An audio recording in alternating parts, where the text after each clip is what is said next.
community. Is it time for milk, mama? I'm hungry. I fuck you in the ass. I fuck you in the ass. I fuck you in the ass. STC, we're STC with our God-roll exploits. What will become of me? Don't try to shoot me in your SLV, cause I quit to the menu, you laughing dog. That's allowed in the rules, we don't combat love. Unless you watch the streams where we combat love. We forgot that we were streaming and killing's lost its meaning. Salty dank card.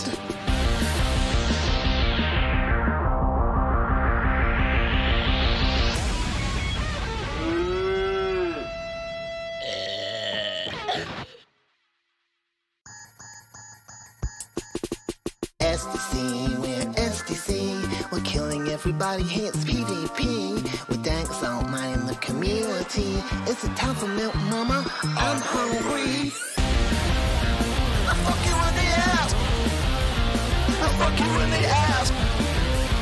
I fuck you in the ass.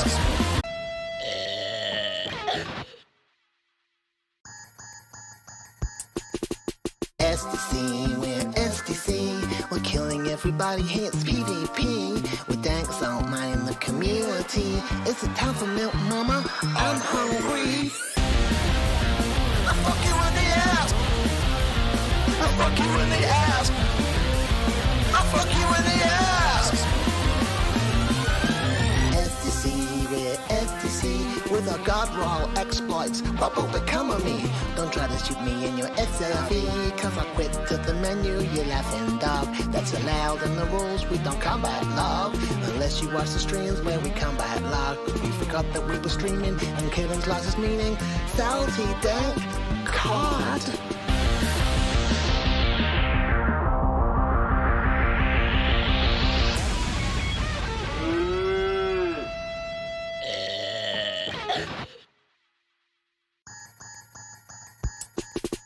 STC, we're STC. We're killing everybody, hits PvP love.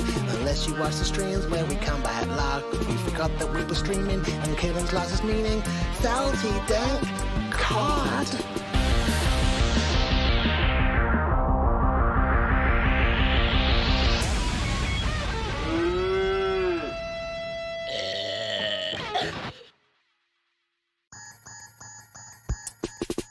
STC, we're STC. We're killing everybody, hits PvP. With Dangus out in the community. Is it time for milk, mama? I'm hungry. I fuck you in the ass. I fuck you in the ass. I fuck you in the ass. STC, we're STC with our God-roll exploits. What will become of me? Don't try to shoot me in your SLV, cause I quit to the menu, you laughing dog. That's allowed in the rules, we don't combat love. Unless you watch the streams where we combat love. We forgot that we were streaming and killing's lost its meaning. Salty dank card.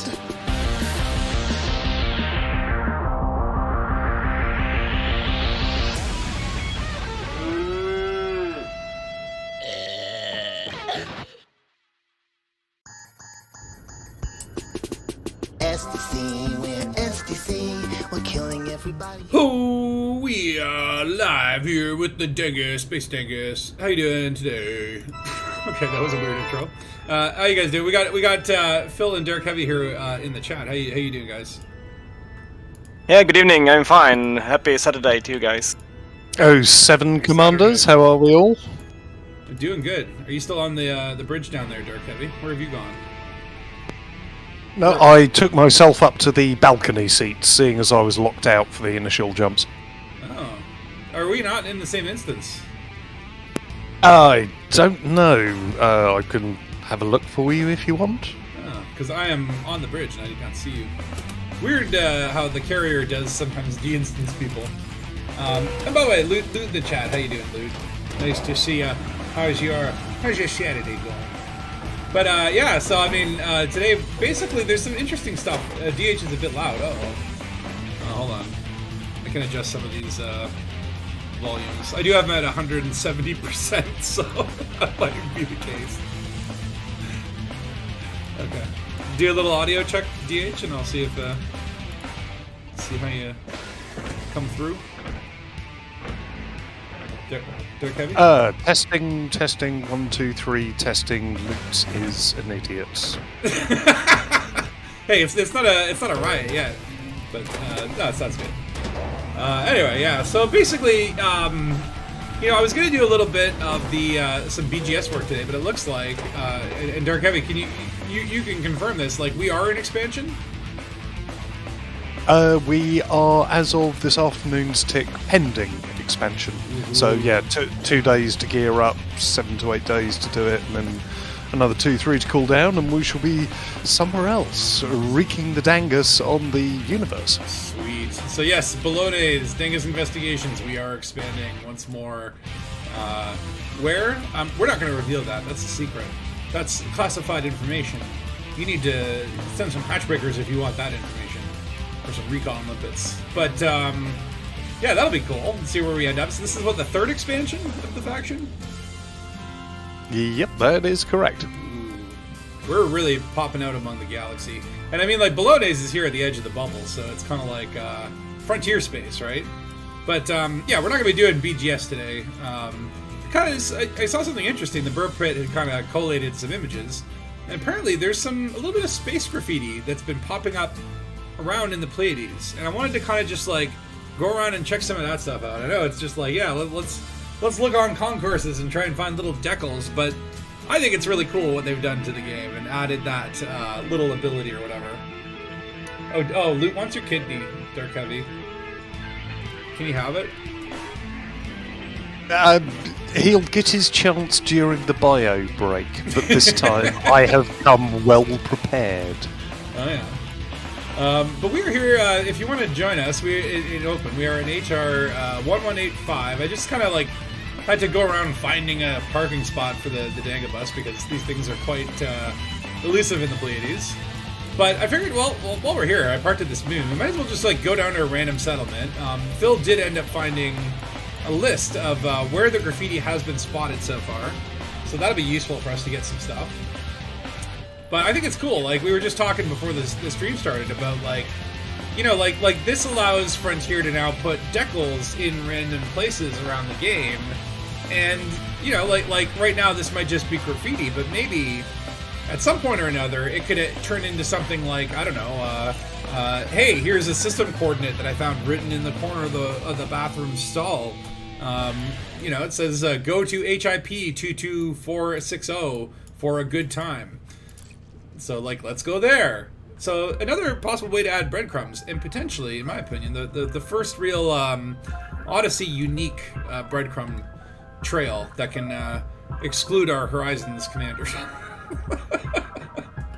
But, actually, speaking of, I guess, like, this 4.0 thing is happening soon. Do you guys know when that's? It's like a couple weeks or something? They keep talking about it. It's just right around the corner, but Frontier soon means something different for me. I don't know. I thought it already happened, but I don't know. Yeah, I think like they're like getting ready for it to happen, but I guess like Horizons is what they call 3.8, and then like Odyssey is 4.0, and they're giving like Horizons 4.0, but everyone will still have Horizons 3.8. So now, in this attempt to consolidate all the universes and prepare for the the transfer and influx of our console brethren, there are now I guess like 3 versions of the game: Horizons 3.8, Horizons 4.0, and Odyssey 4.0. And then eventually Odyssey 4.0 might become 4.2, and maybe the Horizons 4.0 will go with it, but Horizons 3.8 will just be like what it is now, I guess.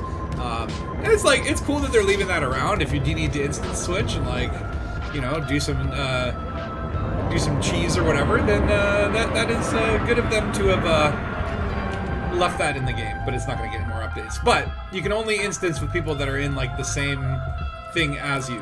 So, like if you're in 3.8, where did that thing go? I swear there was a thing here. Oh, there it is. Like if you were in Horizon 3.8, you could not be with someone in Horizons 4.0, which is kind of like, I guess it makes sense. But I don't know. That's not like it's not a big deal for me because I have Odyssey and I just play an Odyssey. So it's like, all right, I guess the console people would be when they're coming over. I guess that's what the purpose of this is for. But, I don't know. What else has been going on in the galaxy? We've got Proteus Wave, obviously didn't work out. That's been a lot of fun. We have a new system. The Thargoids haven't expanded or anything, have they? I've been kind of out. Not that I know, no. I've been out playing Valheim too much this week, so I haven't really been keeping up with what's going on. The only thing I've been hearing about is increased aggressive high predictions in a wider radius around 22460. Yeah, I'm looking at this fears of Thargoid expansion, and it says ships traveling in the vicinity of HIP 22460 have been reported so-called hyperdiction incidences at increased distances. So apparently the Thargoids are like doing the hyperdiction, you know, they're up to their old tricks, but this time they actually attack you. They just start shooting you instead of just like, you know, firing off their little own personal Proteus cannons and then tickling you with scan lasers. So that might be, that's a little concerning. Those hyperdictions were this wonderful, awesome, creepy event. And now they actually are, now they're getting Dangus. Which is the name of the game. I think it's great. Yeah, I think that's cool. I mean, the Thargoids, when they first arrived, were like these big, scary, bad monsters. And, you know, after a little bit of time, you know, we developed our tactics and our weapons, and then they became just, you know, a bunch of cannon fodder. Just another grind for the top-tier pilot before they retire to the forums forever. But now, they're getting Dangus again, and I like it. I like it a lot. But yeah, what do you guys do? Okay, so this is the other thing, is we got this Galnet article saying, like, Salvation is dead. And I don't know. I don't believe this. What are your thoughts on this Salvation being dead thing? Yeah, you're not the only one to deny that's the truth. A lot of people are saying that they don't really believe him being dead. So my main piece of evidence, I guess, or my main cuckoo conspiracy source, is that in the trailer, or the cutscene or whatever, he's not on the Bright Sentinel. He's on a fleet carrier, and it's named Nemesis. Right? And then the Galnet article comes out and says, oh yeah, we scanned the Bright Sentinel, and we found this like old decrepit body out in space, and it's probably Salvation, but we had to dodge out of there. So we don't have a body, we don't have DNA evidence, and he wasn't on the Bright Sentinel in that trailer. And it's like, okay, maybe... that's good loot. Is Salvation an MCU character? Yeah, because everyone can come back in the MCU, unless they ask for too much money, or you know, like oh no, that's DCAU. I was thinking that weird Ezra Miller dude who's just like terminally insane. I don't think he's gonna come back. But yeah, he's Schrödinger dead. Basically, I don't know. My theory is that, okay, these are the scenarios that I concocted in my little tiny brain of mine. Is A, Salvation is dead, okay? And his body was recovered by Thargoids, and then they will resurrect him and turn him into a Thargoid. And then we'll get, like, some weird Salvation Thargoid. And option B is that he did die, and the Guardians uploaded his consciousness and merged him with the AI to get his, like, information. And then we're gonna get, like, a Guardian Salvation. And then option C is that he didn't die, he faked his death, and he's off, you know, you know, licking his wounds somewhere out in the galaxy. What do you guys think? Which is the more likely scenario? Of those two? Of the three. Like, either A, he's abducted by Thargoids and turned into a Thargoids. B is he becomes a Guardian, maybe his consciousness gets uploaded to an AI. Or C, he's not dead and he's just skulking around being like, oh, why didn't my Proteus Wave work? Or maybe option D is he's not dead and, you know, this is all part of his plan. And he works for the Dark Wheel, or the Club. Hey, Commander Guru, how you doing? Morning. Well, my take on it all is we only have one person's eyewitness testimony to the fact that Salvation is dead, and that was whoever it was that went into that ship and spectacularly failed to not retrieve any kind of evidence that it was actually Salvation. Notwithstanding, there may have been a large amount of Thargoids jumping in and disrupting their efforts. But who was that person? I want them investigated, their background, their family, their friends. Is like, yeah, you were the only person who was witness to that, and we're all relying on your testimony. Yeah, I don't buy it. I don't buy it.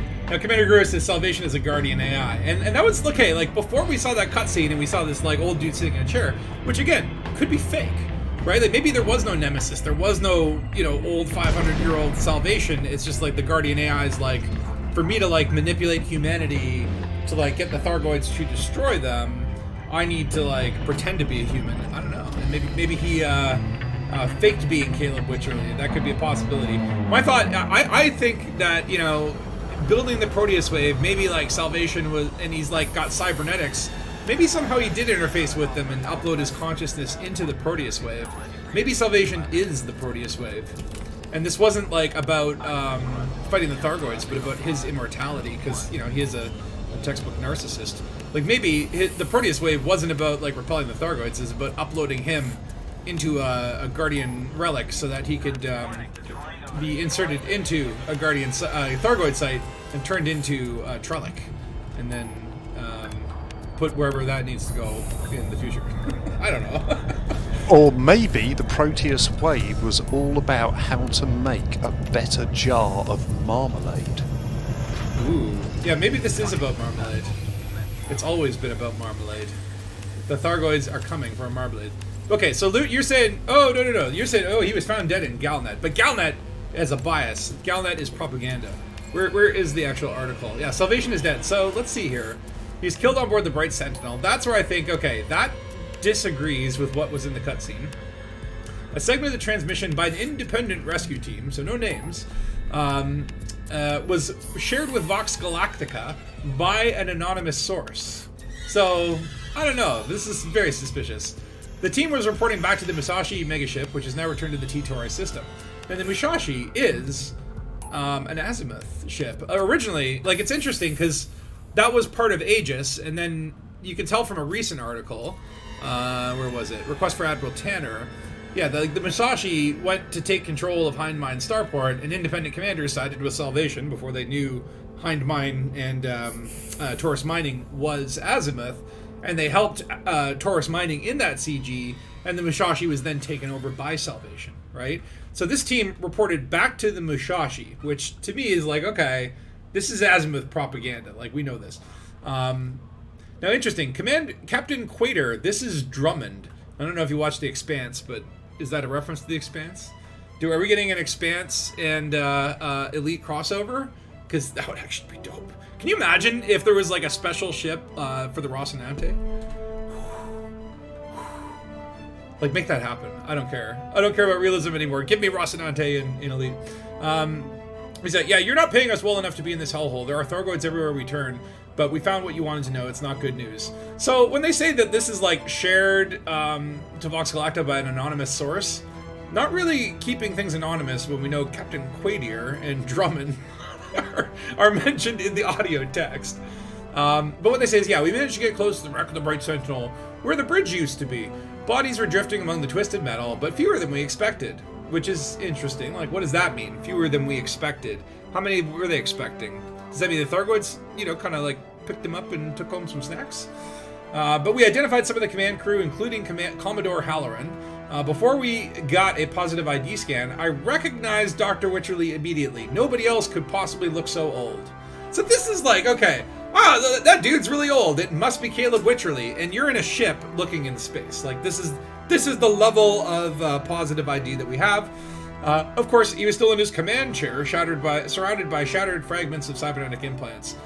His portable medical sensors dormant. Despite his shredded and broken body, his eyes were frozen open. I reached out to close them, but a Thargoid interceptor suddenly warped in. We had to race back to their ship. So wait a minute, hold on. I reached out to close them. Are we getting EVA? What does that imply? What is going on there? I don't know about that. But yeah, so they have to race back to their ship and get out, which, if they were actually EVAing to the point where they could, like, touch Caleb Wycherley's, like, frozen eyes, now why would your priority be like, oh, I gotta close this guy's eyes while I'm on an EVA? Would you not just bring the body back with all the other bodies, put it in the ship, and then do that kind of stuff later? Like, this doesn't make sense. This does not add up. So I don't buy it. And also, go right back to the beginning. They were an independent search and rescue mission. And one of the first things they say is, you're not paying us enough. Right. So where do their allegiances lie? We'll get you results. We want a paycheck. We want to go home and get the hell out of here. I saw an old wrinkly dude. Must have been Caleb. See you later, bye. Yep. There's something that doesn't add up here. I think it's propaganda. I think it's all a ruse. Okay, so I apparently also... I cannot seem to disembark at this spaceport. It says restricted by port. But I'm like... Isn't this one of those ones that has a concourse? I can't get out either. Yeah, there's a concourse right there. Maybe we can find the graffiti through our camera. Oh no, I can't quite get close. Hold on. I'll just go up to it. Manual inspection. I don't know why the concourse is closed here. God, that is Fox News. I mean, like, I think it's worse because they have a monopoly. Like, Galnet is the news, right? You hear about these other news sources in Galnet, but you don't actually get, like, can't get Kit Fowler's podcast in game. That would actually be dope if you could. Is the gravity really... Oh my god, yeah, it's 4Gs here. I'm like, why am I struggling? Like, look at this. I can't even use my up thrusters. Okay, let's see what's on this concourse. So, yeah, okay, so it's restricted for me, but look at that. The concourse is populated, everyone's having a good time in the bar. Why can't I go here? The computers are working. Do you guys see any graffiti in there?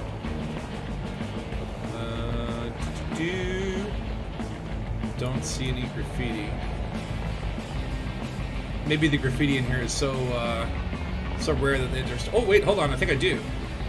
Hold on. If you look very closely at that screen over there, that computer screen, Sarah's track, there seems to be some sort of logo stamped in on it. What the heck? And it looks like the Proteus Wave? I don't know. That's pretty compelling. Oh! Hi, G's. Oh, wow. It landed me. That's fun. Okay, well, let's try... So Phil was kind enough. I guess, where did you find this list? Was it from Canon? It was on the tinfoil channel of the Bird Discord. Oh, the Bird Discord. Nice. So there are a few places that have already been discovered. So maybe we'll start with doing that, and then we can start trying to fill in the blanks and see if we can find some graffiti that no one has ever seen before. So the first place we have to go is Corrigan Terminal in this Pleadies sector that I will not say the whole name of. And wait a minute. Oh, here it goes. Okay, so these aren't ground settlements. These are like stations. Interesting. Alright, so we're heading to Corrigan Terminal. I gotta go through Merope, apparently. Yeah, my courier does not have the greatest jump range. AI Marmalade. What if Your the artificial carrier has got the same jump range as everyone else's? No, my courier. Courier. Oh, your courier. Courier. It's like the accent is courier. It's Your like fleet a courier. Different word for everything. A fleet courier would actually be hilarious. If you could shape your fleet carrier like a courier, man, oof, that would be cool. With those little nacelles or whatever. That's what I love about the courier. Is just these couple little wing nacelles or whatever. What a cool ship. It's so pretty. Yeah, kind of the courier keeps becoming like I can't stop going back to it just because I love the cockpit. I love the shape of the ship. And it's a fun little ship. Great, easy to land. It's very fast. And, you know, you can put enough modules on it that it can be useful. Oh. Alright. Let's see where we are. Oh, yeah. I'm still, I was at a concert last night. I was telling Phil in the before the intro there. It's just like, yeah, I went out to a concert. And it's like, I was out till like 1 in the morning. And I biked back home from the concert and biked there. So, like, I'm super, like, spent today. That's why I started the stream a little bit later. I needed more recovery time.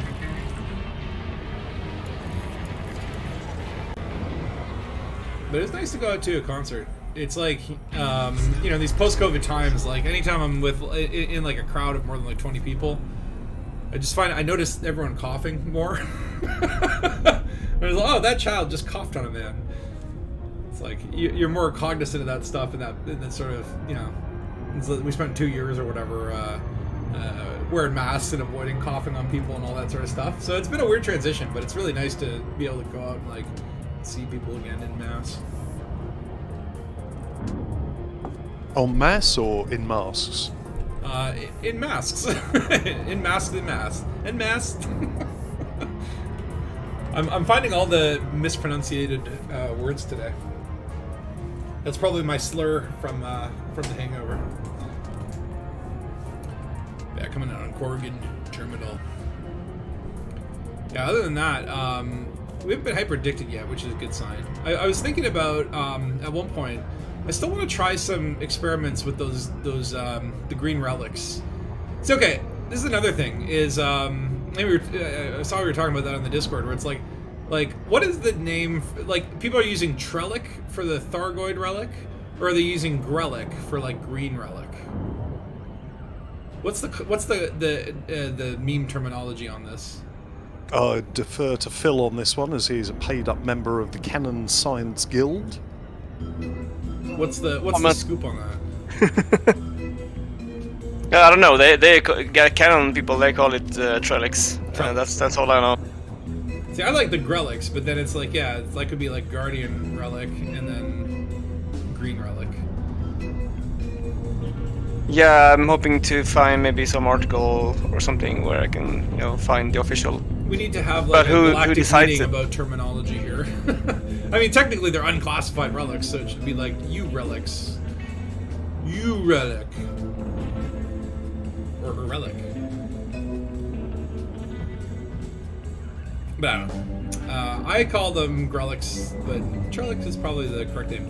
But I was thinking about bringing those because we did go and wait, what? Oh, okay, this is a station. I keep forgetting. I'm like waiting for the planet to come closer, and I'm like, no, this is just a station.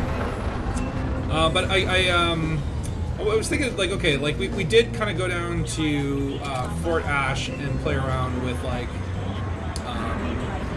just like surviving. But I'm like, what if you were to take some of those Trollocs in HIP 2268? Because you can't make them there.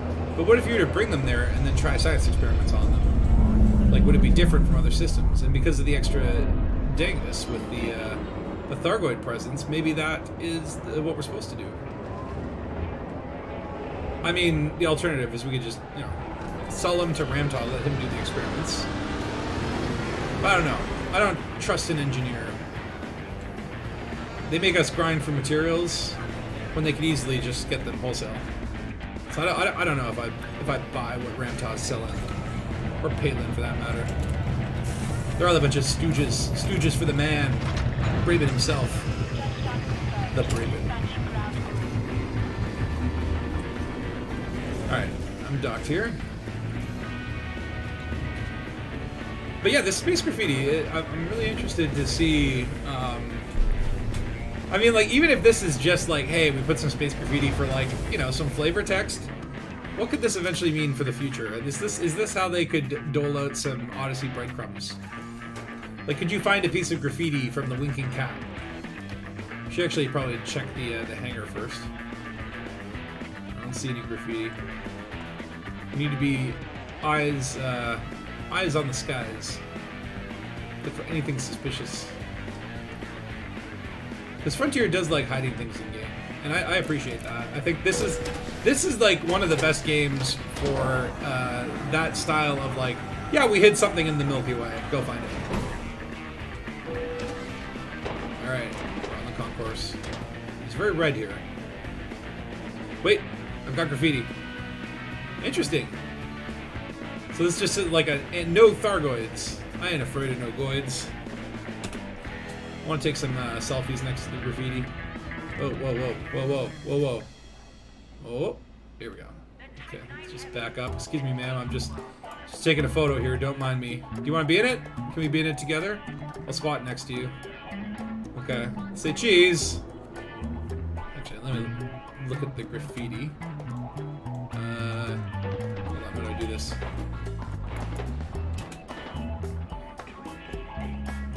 There we go. And oh, who is that? Get in the picture there. Is that you, Dark Heavy? It's me. Oh, it's Phil. There you go. A little bit to your left. Just scooch, scooch, scooch, scooch. Scooch a little bit more. Be okay. Now you're a tiger. You're an eagle.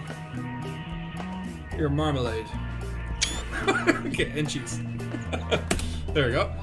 Okay, so we've got some anti-Thargoid graffiti. Let's see if there's anything else around in this station.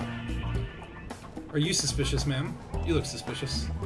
Sitting in the middle seat like that? Like, that's just selfish, man.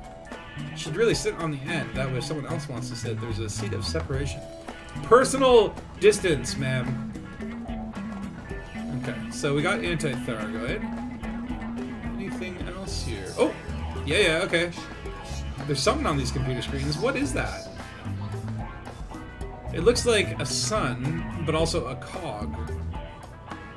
A machine sun. What is the significance of this? Deus ex machina. It's a machina. It goes away when you use the terminal. Oh, does it? Hold on, I got a screenshot of this as well.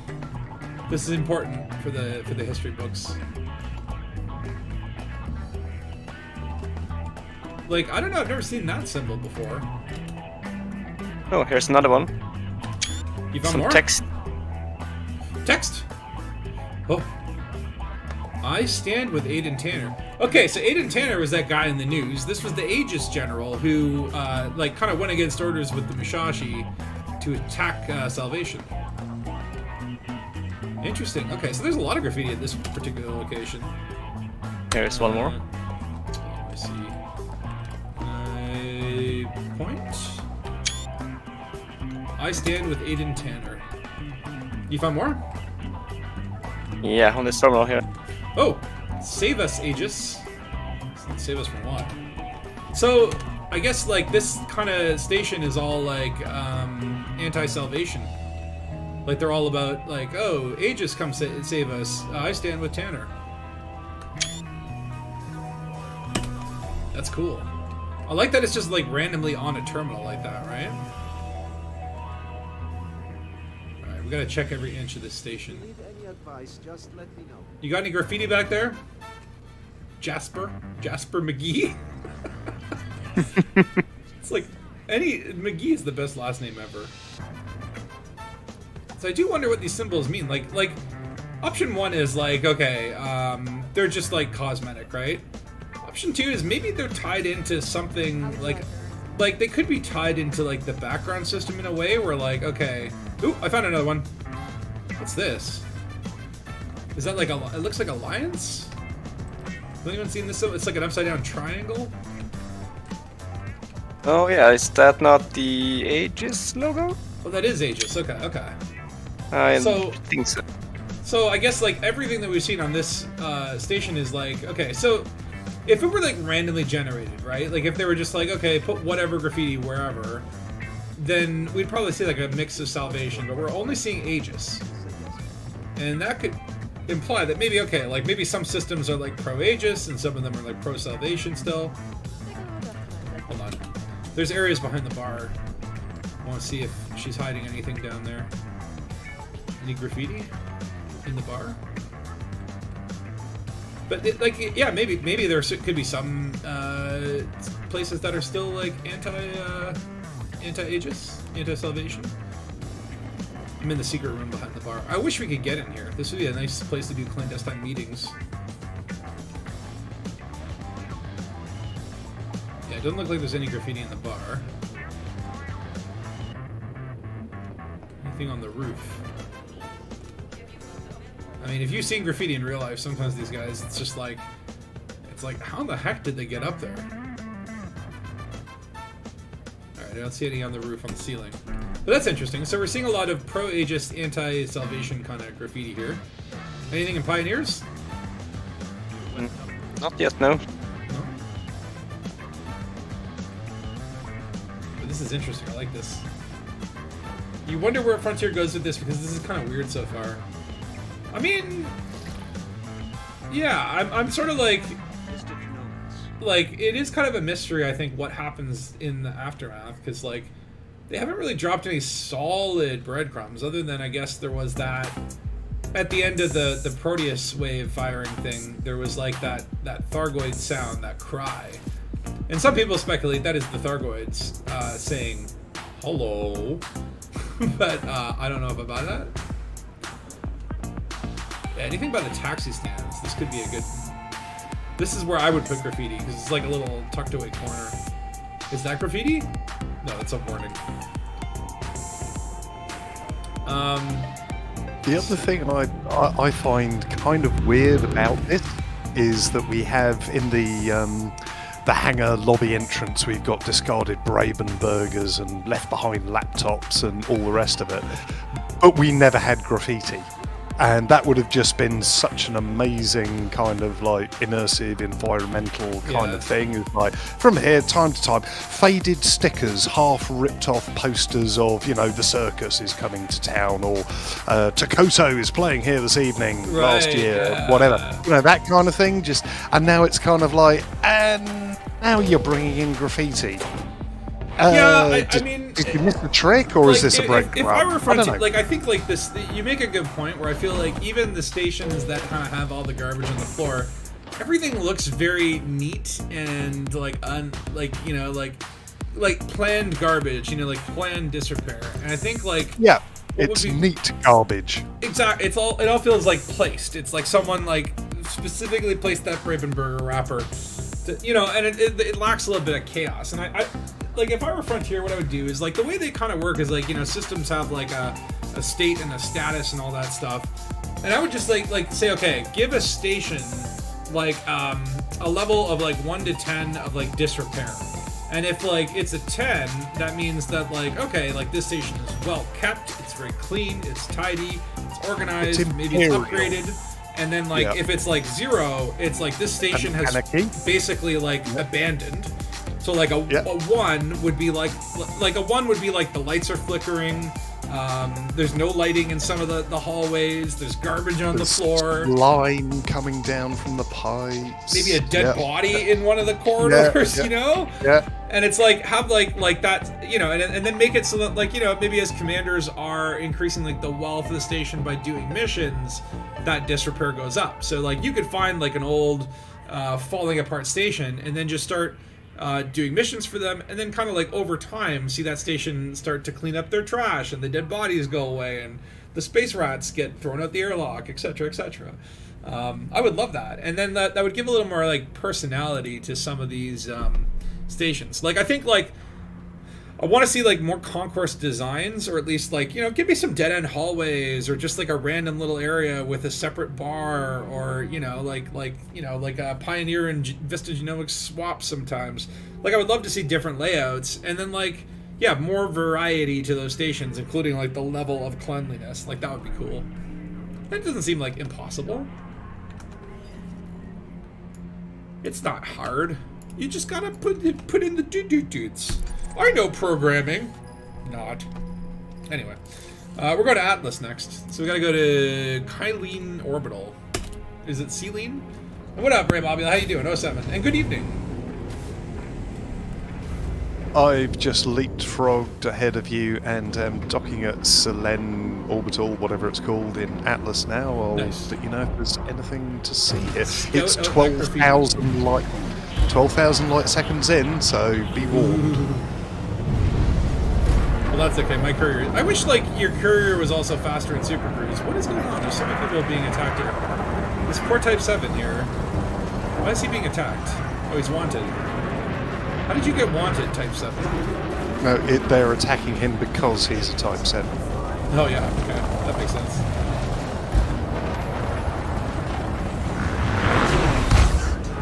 Oh wow, he got away. Oh my god, I got a fine for ramming him. That's ridiculous. He was wanted, you were shooting at him, and I get a fine for ramming into him? Come on, the crime and justice system is so simple. Haven't you figured this out yet? For crying out loud. Ray Mobula's like, I want a goth or temple interior with an altar for sacrificing purposes. See, that would be another cool thing. It's like, okay, maybe make a room on a concourse. Like, again, like, just give me some more branching corridors. Like, there's you go down in the elevator and there's like another level to a concourse with like randomly generated residences and whatever.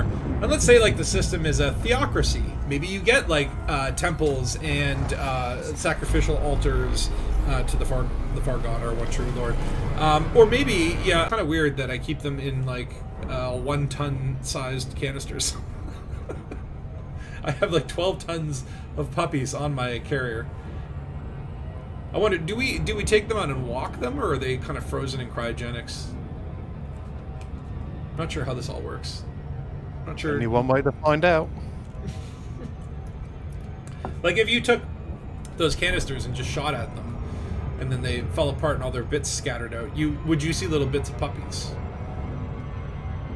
I think the rating on this game might change.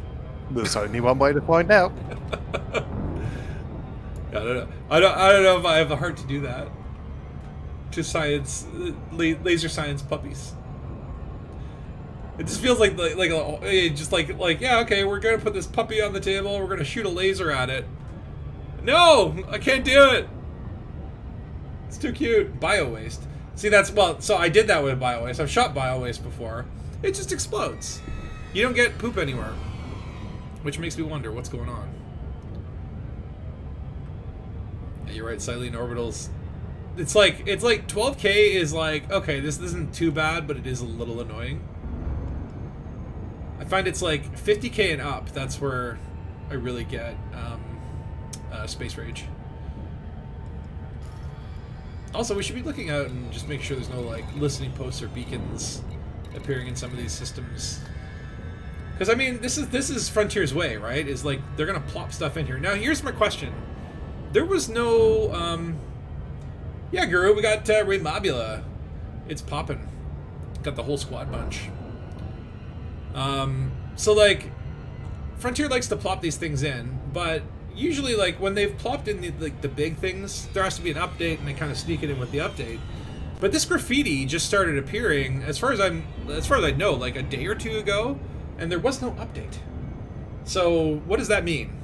I don't know. Does Frontier not need to update when it comes to like textures? Did they manage to do it in the background? Did I maybe just get like a 5 KB Steam update or something? I don't know. But I like the idea that like. Or maybe they put this ability in a few months ago and it just kind of like came to fruition. But I like that idea where it's like we don't even need it to have an update happen for like something to start appearing. People can just randomly discover stuff. Probably put it on the Thursday. Hold on, where did my Tucosa music go? Why did it pause? Oh, that was just apparently a song that had a very long outro. Sorry, what did you say, Phil? My mind blanked there. Maybe it was put in on Thursday. That's possible, but like, was there an update? Like, was there like I didn't have to like update Elite when I logged in. No idea. Yeah. Maybe there wasn't. Maybe they added in the assets a couple of weeks ago and didn't say anything. And used them now. That's what I'm thinking. Like maybe. Because I don't know. Okay, so by the way, Sally's been fucking awesome. I was looking on Twitter, and it's like they had this like this post about like, hey, we merged like 2 ships together. The kind of outlines have been blurred. If you can guess what 2 ships, I think it was like a Cobra and a Corvette. And people are guessing the ships, and then one dude's like, lack of content, and then she's just like, wrong, guess again. And I'm just like, Sally's a funny. CM, but I'm like, there's something that I feel like Frontier has really upped their game, and I feel like there actually is going to be a bunch of stuff coming out. As to what pace, I don't know, but I'm feeling that sense from them of just like increased confidence of like, yeah, we've got actually some shit lined up. Now maybe it's just like space graffiti. That's the extent of it, but I'm a little bit more. I have a little bit more hopium. Like I found 3 more units of hopium to put in my bio box or whatever the heck, wherever you keep that shit. Racing. Have you seen the video of the train driving through the interior of a Stanford Taurus? No. What is that? Stanford Taurus train simulator? Send me the link. I'll check that out. It's like a train driving through the interior of a Stanford Taurus. I don't know this Stanford Taurus, but if he's big enough to fit a train inside of him, then I wonder, you know, how that's working out for him. If you guys only knew what lol means in Dutch. What does it mean? Oh god. Is it like mayor in French? Alright, we are finally arriving here at Celine Dion Orbital. Or is this like, yeah, Silini.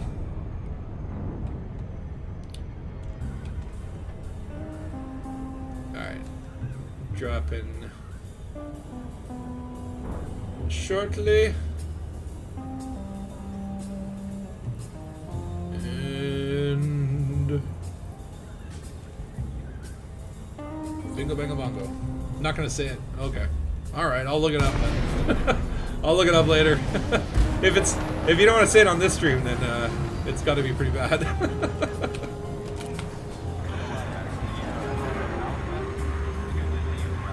I wonder, have we checked for like graffiti on the starports themselves? Like obviously in the concourse, but what about like on the station proper? It could be another angle. Could be. Ah! Are you flying an asp?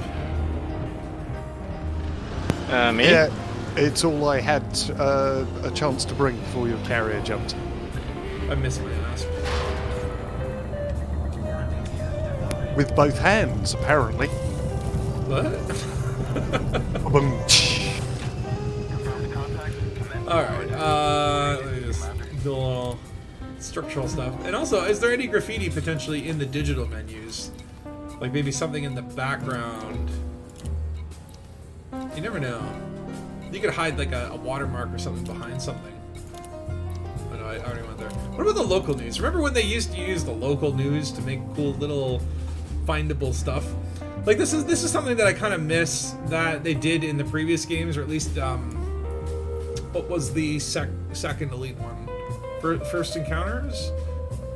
Or whatever. One of the old ones, it might have been all of them, but like they would have different news sources. So you would see like you could read like the Federal Times or the Imperial Igloo or the Alliance Rag, and it's like that was kind of cool in the sense that like you could get like the same piece of news from 3 different sources and see like the different biases and perspectives across the bubble. And then you'd have like the entertainment or tabloids one. And I'm like, I know that would be a lot of work for them. Like they need to hire like more writers to, you know, kind of, hey, you do the article for this paper, you do the article for this paper. But I think that'd be awesome, actually. Stanford Taurus in the habitat around orbit stations. Oh, okay. So you're talking about like the stations, like those little trains that go around. What? Is that in Elite though? Like that video? Because I know there's like the little I've seen those little cars. Where are they? Let me just run to the window. Hello. Salut. Like, are you talking about when you say like trains? Are you talking about that little like those little cars that go, or is there something like that inside of the bubble domes, or like either way? Like I would love to be able to like hitch a ride in one of those taxis and go visit another part of the station. Anyway, oh yeah, graffiti. Where is it? Where's graffiti? So I wonder too, because like yeah, it was spawning in that spot, but we don't see anything there. I wonder if like it's a certain limited number of spots where these will appear, or if they truly can kind of be anywhere. Okay, I gotta check my car. Do you want me to do a spoiler for you? If you want to show us where you found, show us on the doll where you found graffiti. Okay. Go back to the turbo lifts. Stand with your back to the lift. Stand with your back to them. Back to the turbo lifts. Yeah. Take the first stairs to your left. Halfway up, stop. Phil, are you pointing at something? The graffiti, yeah. I can't see it. What? Yeah, like Well, you're pointing to a blank spot on the wall. That's where it was for me. I've posted it in the Discord. No way. Hey Eddie, have a good flight. So you see something that says bugs get squashed, Yeah. but I'm seeing nothing. Did David Braben lock Spooky. my account? He's like, this guy can't. We don't want him to see our graffiti. Braided David. Hold on, I've got something on the other side. Do you guys see this over here? Deliver us salvation. Yeah. Yeah, I see it. Yeah. You see this? No, Yes. no, that wasn't there for me. Do you see this one? Hold on. Where are you? Just around the corner, down here. Hold on, I can't find. Okay, oh, there you are. Point at it. I see like an elevator symbol on the wall, but I don't see any like graffiti. What does your graffiti say? The same one is Deliver Us Salvation, the blue one. Huh. I see both of them. So is it possible that like the graffiti is truly like random, and like maybe even instance dependent? Do you see that one? Just behind you? No, there's nothing behind me. There's a Thargoid with a crossover, you know, like anti-Thargoid icon. No. So we're actually seeing different graffiti. So this is news breaking, folks. This has not been reported on the Burr Pit or on Gallaudet Digest or any of your favorite news sources. This is hot breaking, sweaty news. Oh, look at that! I found more. Deliver us salvation. It's up there. Oh yeah, I see it. That's actually an interesting spot. So they are getting. How did they get up there? They would need a ladder for this, so maybe they hang from the rafters. Which leads me back to my theory. It's like, yeah, maybe there could be graffiti on the roof.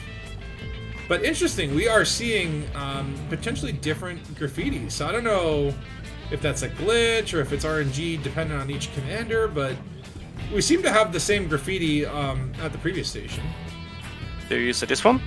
In the bar? In the bar. Oh, I do. Salvation lives! Okay, okay. So I'm not the only one that thinks, Salvation is not dead. Let's get a nice screenshot of this. But that's interesting. So, yeah, like, and there's the little Salvation logo or whatever, or the azimuth. Salvation lives. So I guess this station we've seen like, okay, Salvation lives and Deliver Us Salvation. So unlike this other station, like all their graffiti at least seems to be consistent in the sense that like we're not finding like pro Aegis and pro Salvation graffiti on the same stations. Anything by Apex? I feel like there really should be graffiti in these corridors. Oh, you know what would help too is the flashlight. Deliver Us Apex. Deliver us Apex? If that were actually legit graffiti, I would love it. Also because they deliver people, you know. Yeah, no, it's exactly what they do. If I were Apex's like marketing guy and like people were talking about this kind of that's the campaign I would throw in there. Deliver us Apex. Deliver us to our destinations. So yeah, we're seeing also the same symbols here, which looks like almost like a cog with like sunbeams or whatever. I don't know what that means. But yeah, when you interact with the terminal, it goes away.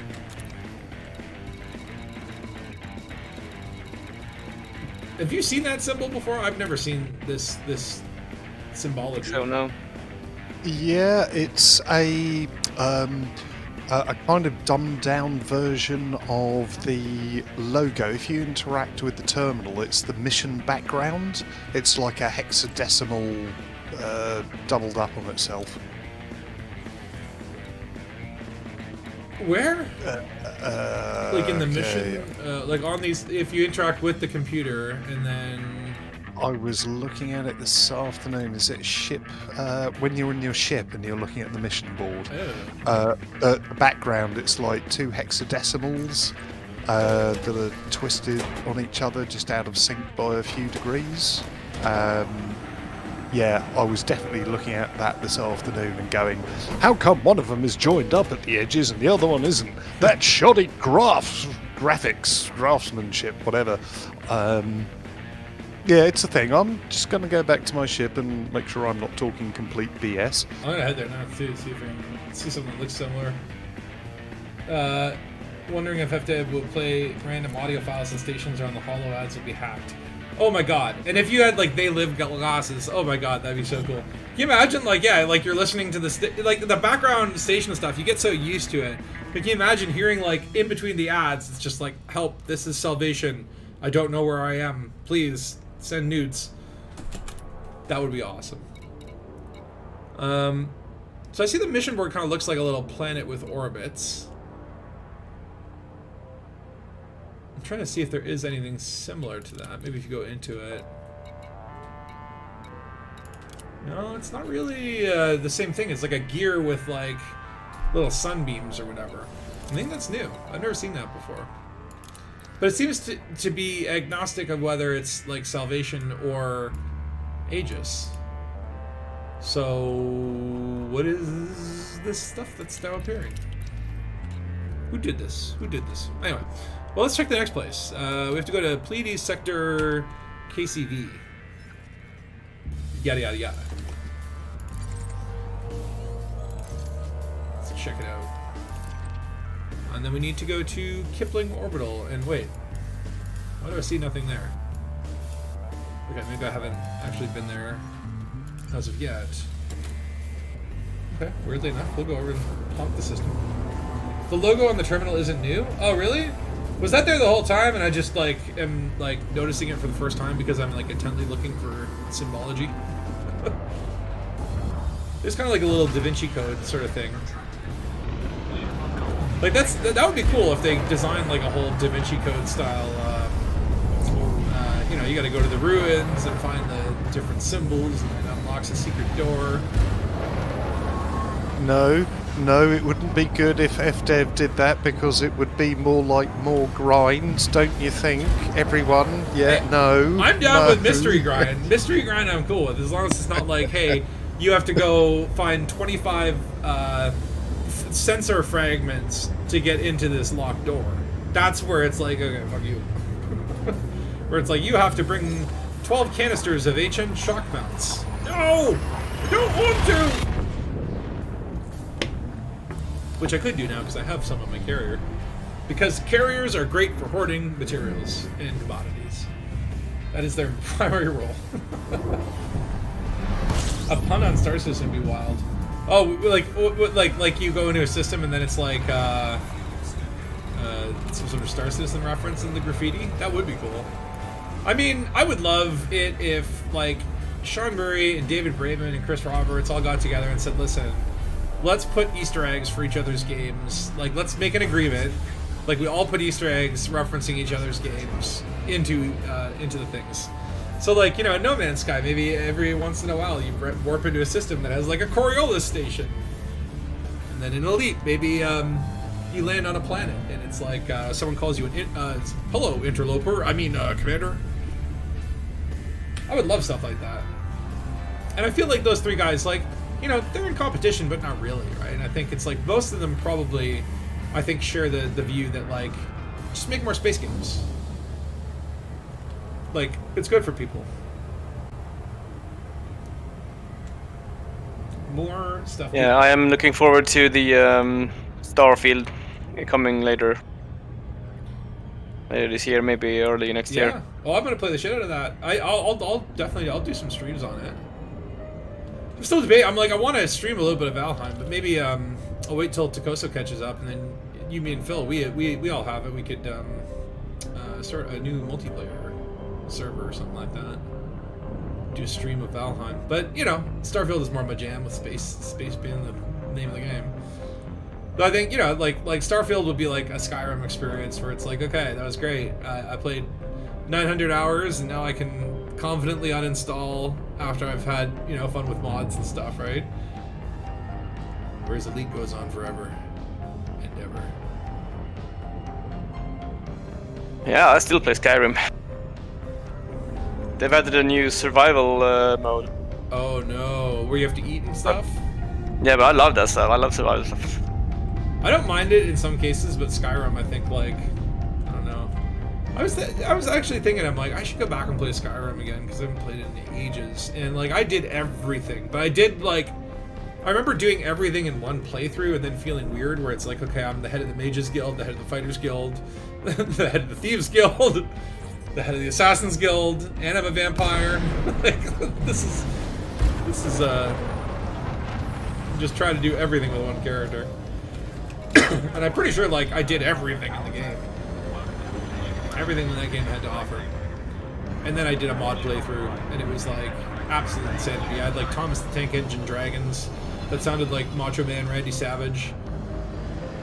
I love mods. You can just do so many weird things. The only mod I would consider using is the laugh track add-on that, you know, you just like an audience laughing at you when you fail lockpicks and stuff. Oh, yeah. That's fun. There was one mod, I think my favorite, the #1 mob was just, it was just called like swearing mud crabs. And you'd be walking by a river, and then all of a sudden you'd hear, fuck, shit, god damn, fuck. And then you look over and it's just a mud crab walking along, just muttering profanity. And I don't know why, but it just killed me. It was the funniest thing I've ever seen. Such a small touch, but improved the immersion 100%. Alright, we are here at what? Kipling Orbital. And Conciliator Akira Wells is happy to have us here. One thing I want to actually just do is just check, like, what are the factions on this station? So Operation Ida, Anti-Xeno Initiative, The Hive. I don't know. Oh, there's only 3 factions here. That seems low.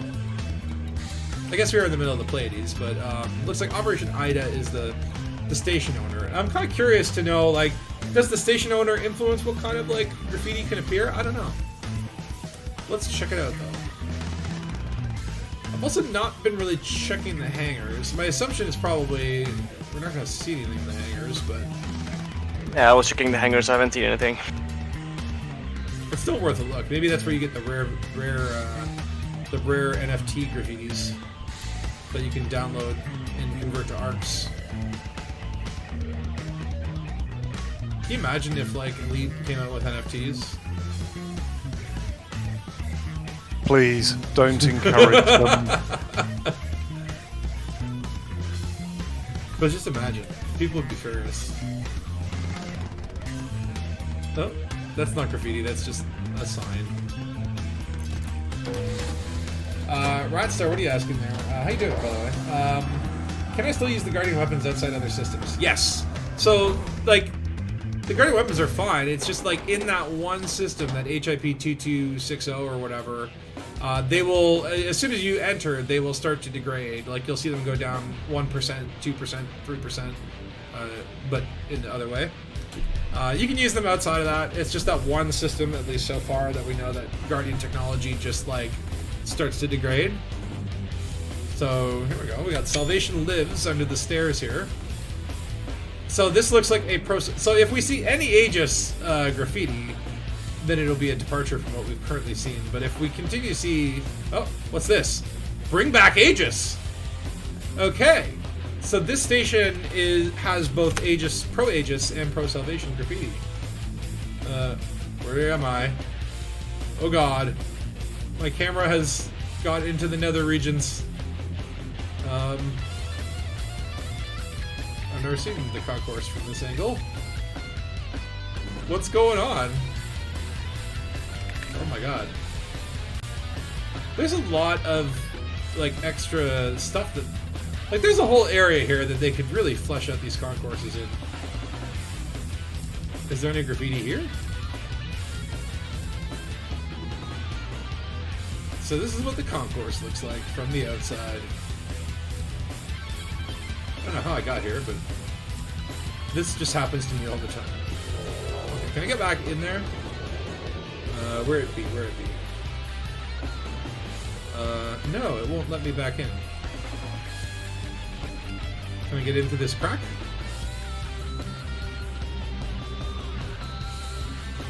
Okay, no. Just... There we go, okay. So bring back Aegis. And, like, a salvation thing in the same station. So maybe it's not like the whole station is either pro-salvation or Aegis. Or maybe there's some that are pro-salvation, some that are anti-salvation, some that are mixed. Anything on the roof? I do not see. Are you guys finding any other graffiti?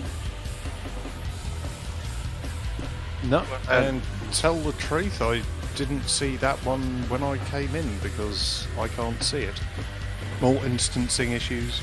That's so weird. So yeah, the fact that it's like de-instancing. So I guess like maybe it is just random. Like you have a random chance to see graffiti, and it's not instance specific. It's like commander specific. But then on top of that, what is that symbol? What is that? It's so weird. But yeah, maybe on top of that, it's like, okay, so then maybe the factor is like, what systems have graffiti and what don't? Is it just limited to like the same bubble that the Thargoids are in, like a 500 light year of the Pleadies? Or is it like, you know, could you see these in like Sol?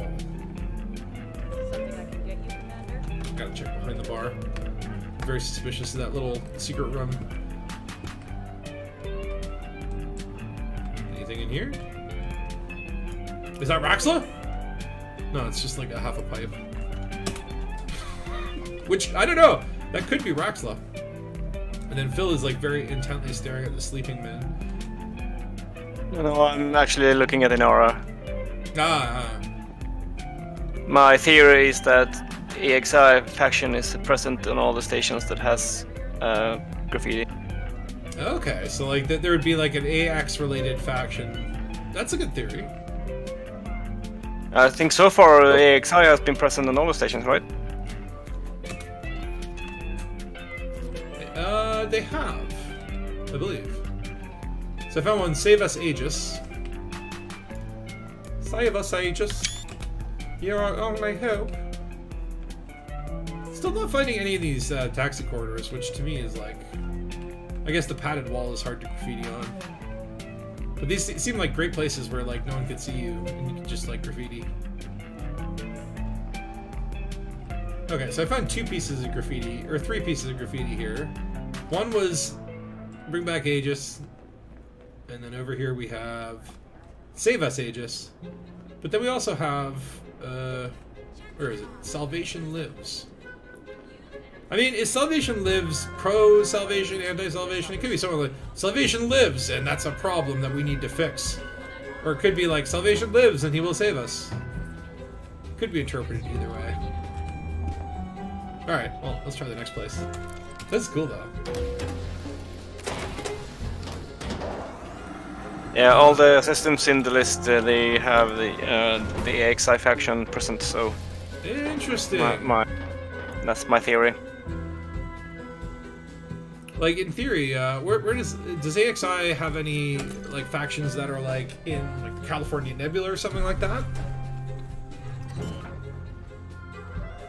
Probably. Or even in, like, the heart of the bubble? Such things might be interesting to check. Alright, Artemis Lodge is next. And I wouldn't mind, even, like, these are the places that we know, but if there are, like, any ground settlements, I wonder if we were walking around ground settlements, if there would be anything. Those are probably going to take a lot longer to do a full search. I wonder if this is limited to, like, station concourses. These are also all been, like, the Coriolis-style stations. And I wonder about outposts. Outposts might be interesting to check out. Or even, dockable megaships. Alright, off to Solano.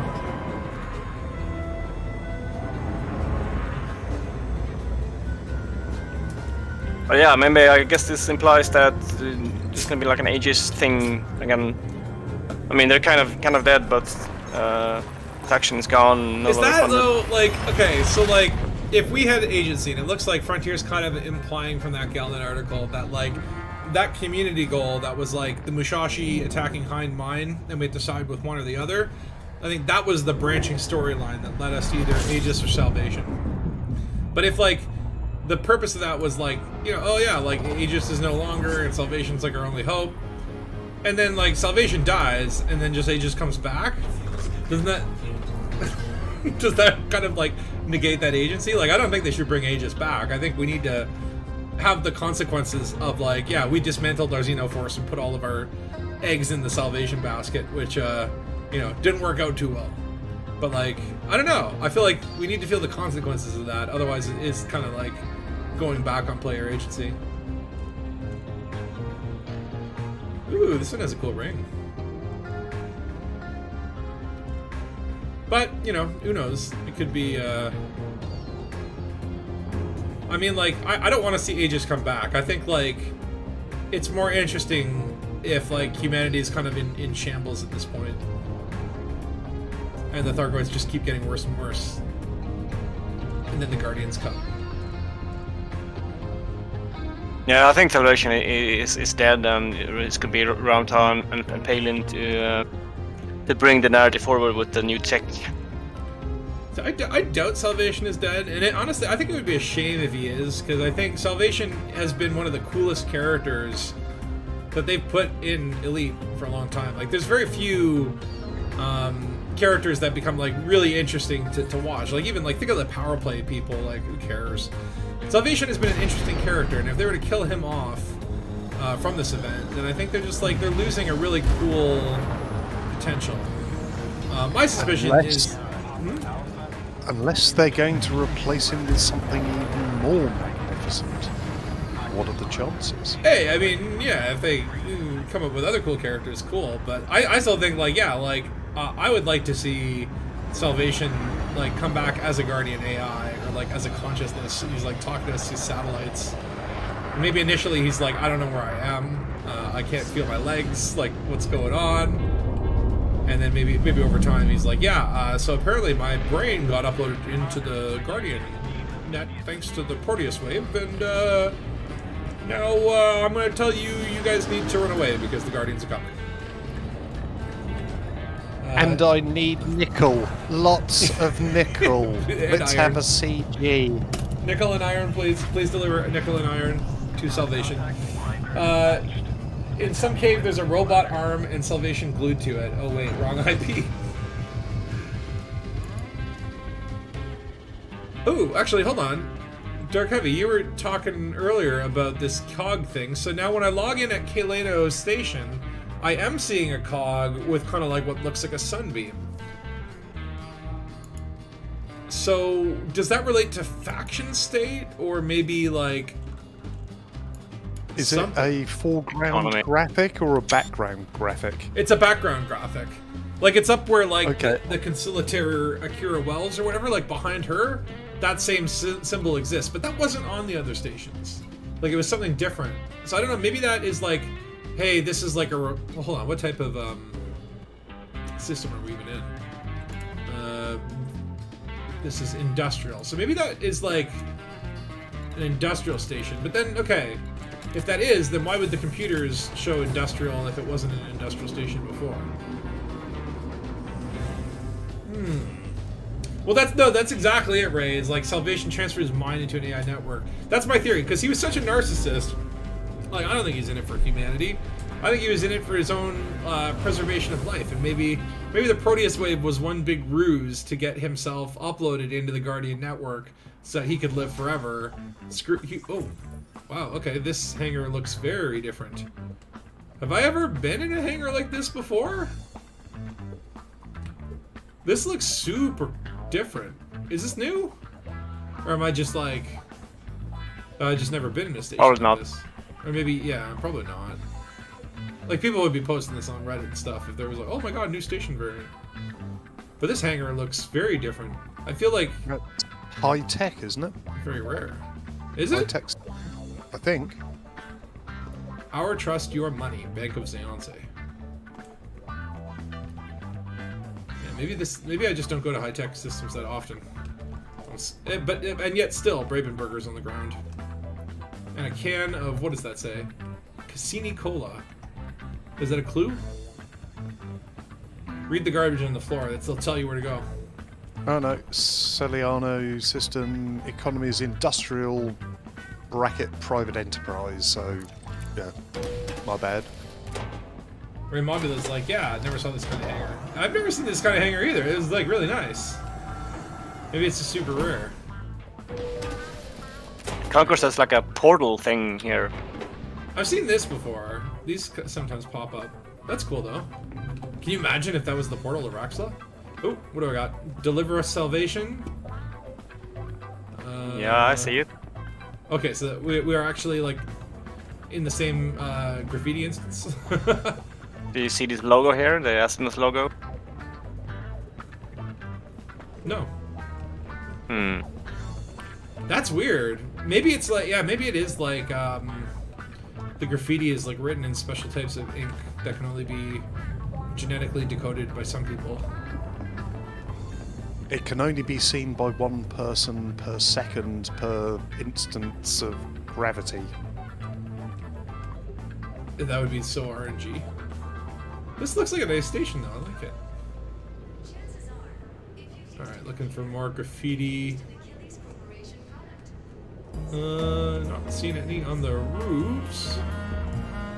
Anything over here? Nope, nope, nope. Never anything in these taxi corridors. So disappointing. Oh, I got something here. Okay, I got the Salvation logo on the computer. So, like, it's actually, like, mashed into the screen there. I see it too. Only on one of the terminals. Ooh, interesting. Okay, so also, at the bottom of the screen, instead of seeing that gear in the sun, so, like, we were on a system that didn't have the gear or sun in the menu background. And this time, I see what looks like two hands shaking. So that's a different symbol than like the gear with the little stars. So what's up with that? Oh, by the way, if I use this computer... Oh my god, that thing did not go away. Like the Salvation decal is still up there with the menu. Yeah, this is interesting. So this is legit. Oh, hold on. Let me pay off my Palin fine. Hold on. Are there any other fines that I should pay off? Why do we have a fine with Canon for 375 credits? Credits? What did I do to them? You disrespected Phil. That's what you did. I'm Not sorry. pay a fine. But yeah, okay, Phil, can you go over here for a second? Where are you? Can you access that terminal? I want to see when you go to screen piracy mode, will that still be there? It is. Interesting. Let me get a screenshot. Just give me a second. So that's like someone stuck a decal on the screen, right? Whereas like, that's interesting. Okay. There's no guards here, so you can just do what you want. Exactly. That's the way it should be. True anarchy. Hey, Commander. I'm a bartender, but I don't serve drinks, sir. Alright, continue looking for more graffiti. Now I wonder, like, that's the big question that I have. Is this just, like, cool cosmetic story, you know, fluff, or is there potentially a mystery behind this? Is this just the breadcrumb trail to a new loaf of mystery and intrigue?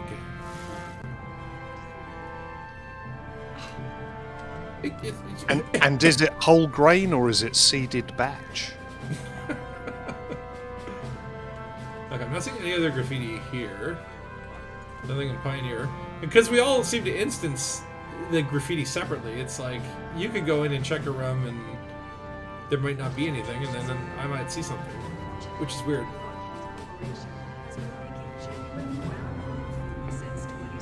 Okay, I think I've checked everything here. Oh, I guess this. Oh, sorry. Oof. It's untied. But yeah, so I'm really interested, like, what the heck do these symbols mean at the bottom of the screen? So we got handshaking in a system where the symbol is, like, the cog sun. And in the other places, like, that cog sun was not there, but the screens showed it anyway. So what is driving that? Who knows? Let's go to the next place. Oh, Pleoni. Ooh, Stargazer. That's a lovely name for a terminal. I really like these hangars, though. This is cool. We should keep an eye on, like, the ads too. I like that. That is definitely something where I'm like, yeah, they could be sneaking stuff into the station audio or into the ads that appear on the screen, right?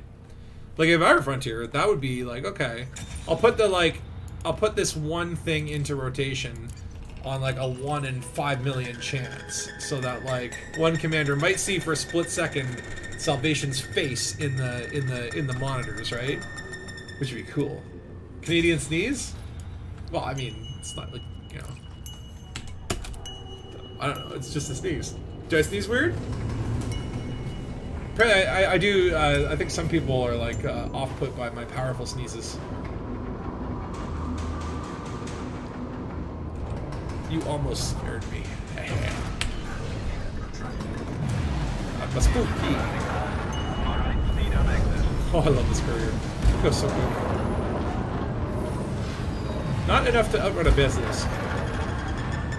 Also cool that this is an asteroid base. I love these stations that are like positioned around the asteroids.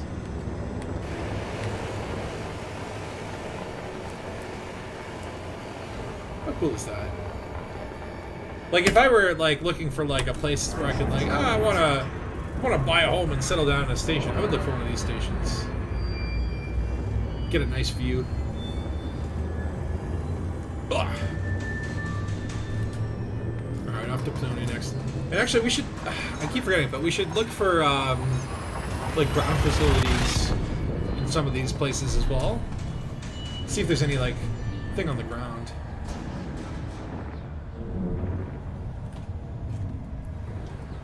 Well, the next system you're about to jump into does have a lot of, and I believe it's the first one that we jumped into, a lot of Odyssey ground bases. In fact, the only thing other than Stargazer is Odyssey ground bases. So if you want to go, yep, if you want to go looking round, you will have NPCs to contend with. But let's do it.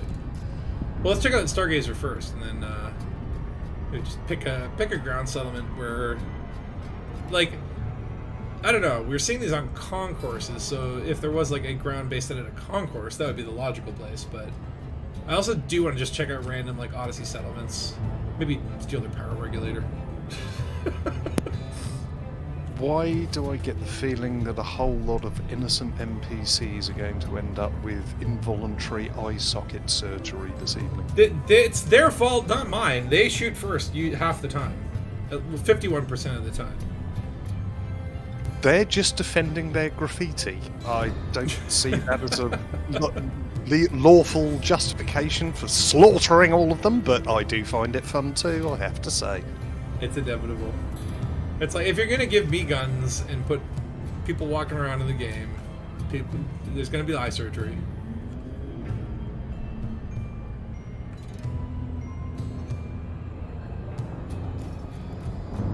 Another thing I'm like, oh, Squirrel's Nest Bar. I forgot about that place. But yeah, I guess these might just be flavor graffitis, but I'm like, oh man. It's something new, something that we haven't seen before, and that always gets me excited.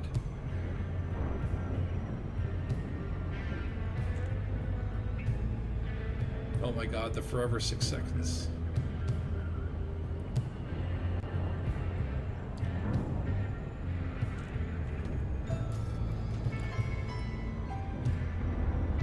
I gotta get some money soon, because I'm like, I got a message from, it's like, yeah, you keep getting these, like, yeah, 35 million for your fleet carrier, and it's like, yeah, I know I've got like 2 billion in there, but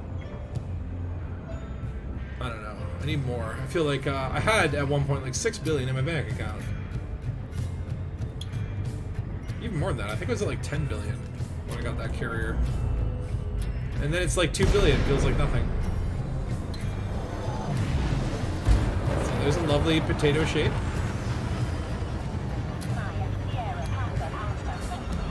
It's funny, you don't normally see like asteroids this big even in asteroid fields. Yeah, that's true. Like I wonder. It's gonna be a clue. Clue. A clue to how the development team thinks. Perhaps. Everything's a clue. Everything is a clue. Alright, I have requests from docking pad. Ooh, landing pad 42. Excellent. Which is right there.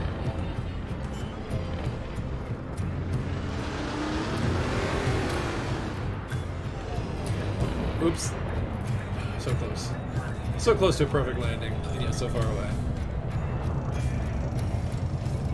Alright, let's pop down. Let's search for more graffiti. Oh, Dark Heavy's got something in there. Straight out of the elevator's wall up on your right hand side. If it will be in the same instance, which is so weird. If, Like, that to me is a huge, like, what? Like, that's gotta be a glitch, right? Like, that's just like... They didn't intentionally do that, right?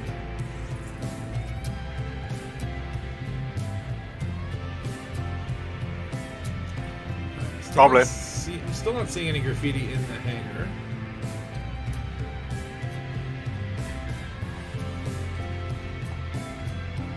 Someone's left their canister of soup here, though.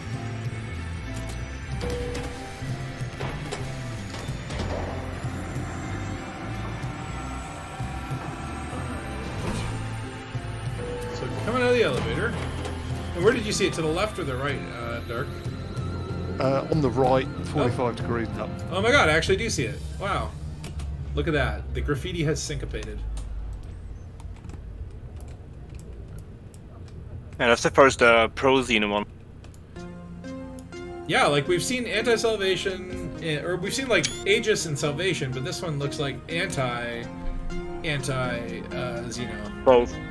Or no, anti-Xeno. Anti-Xeno, yes. Oop, I got something here. Flower power. Interesting. Okay. Gotta send this one to G-Vine. Uh-oh. I fall into the You walls. should, yeah.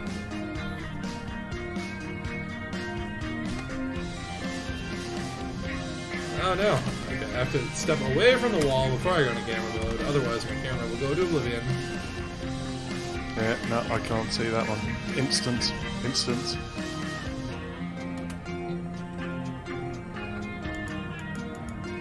Flower power, man. Let's grind up those Thargoids and smoke them. That's not what that graffiti means, sir. Oh. Do you see this one?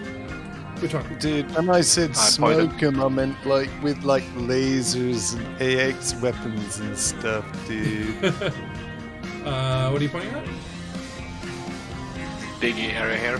No, I do not see anything there. Let's just check the terminals. Okay, so this time we have Oh yeah, rocks I on the see. I see that. Remember the Alexandria? Remember the I've got it. Alexandria? Ooh. Oh yeah. Is that an Expanse reference? No. The Alexandra, the lost megaship with Guardian relics that got snatched. Oh yeah, true. But just like remember the what was it in the Expanse? What was the name of the ship that we were supposed to remember? Oh god, I've forgotten. I didn't do what I was supposed to do. The 5th of November. What was that? Is that V for Vendetta? Yeah. Nice. I need to rewatch that movie. Also, at Stargazer, instead of having the mechanical gog or the shaking hands, we have like rocky pictures that look like asteroids, which makes sense because this is an asteroid base. Do you see this one here? This terminal? Ah, save us, Aegis. Save us, Aegis. Save us, Colonel Aegis. No, another instancing issue. That's so weird, but like, okay, like some of us like can see, like two of us can see one, and then two different of us can see the other. Like, that's so bizarre. Do you see that one? Which one? Oh, bring back Aegis. Oh, that's like a weird sneaky point. I don't think we've seen any in Pioneer or with Genomics. No, maybe it's concourse only, right? I see that one. And So it's Bar. weird. Like, there's some that all three of us can see, and then there's some that like two of us can see, and then others that like a different two of us can see. Something's going on there. So maybe if we take the first letter from each word and then divide it by the number of people that can see it in any one instance, divide by pi, run it through a spectral analyzer, and then chuck the results into a spectrograph, we could see an image of Wendy's burgers. It comes out that Dave Thomas has come back to life through resurrection and Guardian technology, and he's going to baconate the cosmos. I will baconate the bubble. Looking for something cool? Everyone will become part of my multi-million-dollar burger franchise. Keep checking behind the bar because I'm just like, I don't know, suspicious. That's where they put the choicey graffiti. No, there's never been any graffiti in here. Weird pipe, though. You're not supposed to be in here. But yeah, this graffiti, they're like, you know, representing the three sides of people we've seen for a long time now. That's the Salvation crowd, the Aegis crowd, and the the Right. Pro-Xeno crowd. In Prozino. So I guess we're gonna see more of all that now coming forward. And I'm happy that the Pro-Xeno side is represented. Yeah, I mean, that's something where I'm like, I don't think they've done enough to give people agency. Like when you think, oh, oops, whose ship did I accidentally pick? Like, you know, if you wanted to play like friendly with the Xenos, like, okay, you can feed them stuff, right? But that's about it. Like, there's no real interaction with the aliens that like allows you to like, you know, do friendly things to them. Like, there's no tickle limpet or like limpet that has a little hand that comes out and pets them, and strokes their tendrils. So I do hope that Frontier kind of builds in a little bit more like Xeno-friendly gameplay. It is nice to see like occupied escape pods and meta alloys are all about. But that's what I'm saying. It's like the only thing you can do is kind of like give them things and watch them eat it, and like you don't get a reward for that, or there's no progression or anything. Like you know, you just kind of hope that this is friendly, right? So I don't know. I would like to see maybe like. Oh yeah, before we move on to another system, let's just find one of them ground bases, right?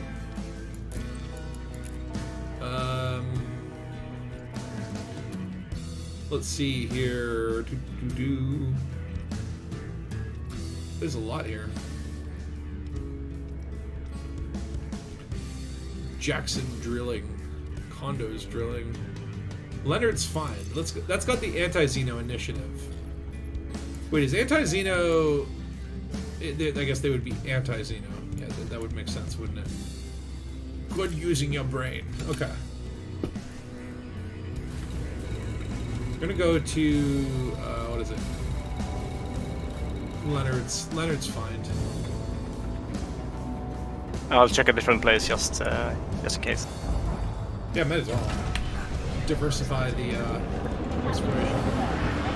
Yeah, as far as I know, it's like they've only been spotted on concourses, but it's worth checking out. Again, someone's got to do the science, you know. Okay, I'll check out RI's drilling station. Ooh, this place is 8,700 light seconds away. I'll probably do a bio break after this, and then we'll just get through the rest of the list here. Only 3 more places where they've been discovered. What about oh, there was that place in the trailer that you could see like people were listening from. It might be worth investigating some of those locations that were actually like in the Salvation trailer. Also, the Pleadies are looking nice today. Pleadies Nebula looks like a kind of like a space wave. It's cool. This is an underappreciated area. So close to the bubble, so much to do. You got human civilizations, all these different systems where there's people, and then also tons of Thargoids. It's a good time. Of course, it is going to take quite a while to get a ground-based facility because you've got both the inside and the outside to check. That's true. I would imagine like Graffiti would be on the outside, but then like I don't know. Like we don't have to check everything, but kind of like, you know, give it a little bit of a sweep, see if there is anything in there. Yeah, Like sure. the Graffiti seems to stand out pretty well. It's not been like super hard to find. And my theory is we probably won't find any. That's going to be the theory that I'm going in with. We'll see what happens. Good science, propose a hypothesis and then tear it down. It's all. It's, you know, if you're making hypotheses without testing them, then you're just a philosopher. But we are scientists. Space science. Without missiles. Oh, God. We actually could test and see if Graffiti is missile proof. I think that would be a good experiment. If we do find Graffiti on the planets, we should definitely shoot them and see if they explode. That is the most important part of science. It's okay, cool. We know what this is, but can it be used in an explosive?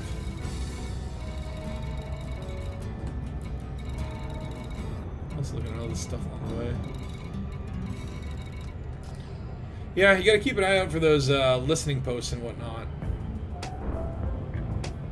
Because I feel like if they could sneak in Graffiti, they could sneak in a listening post.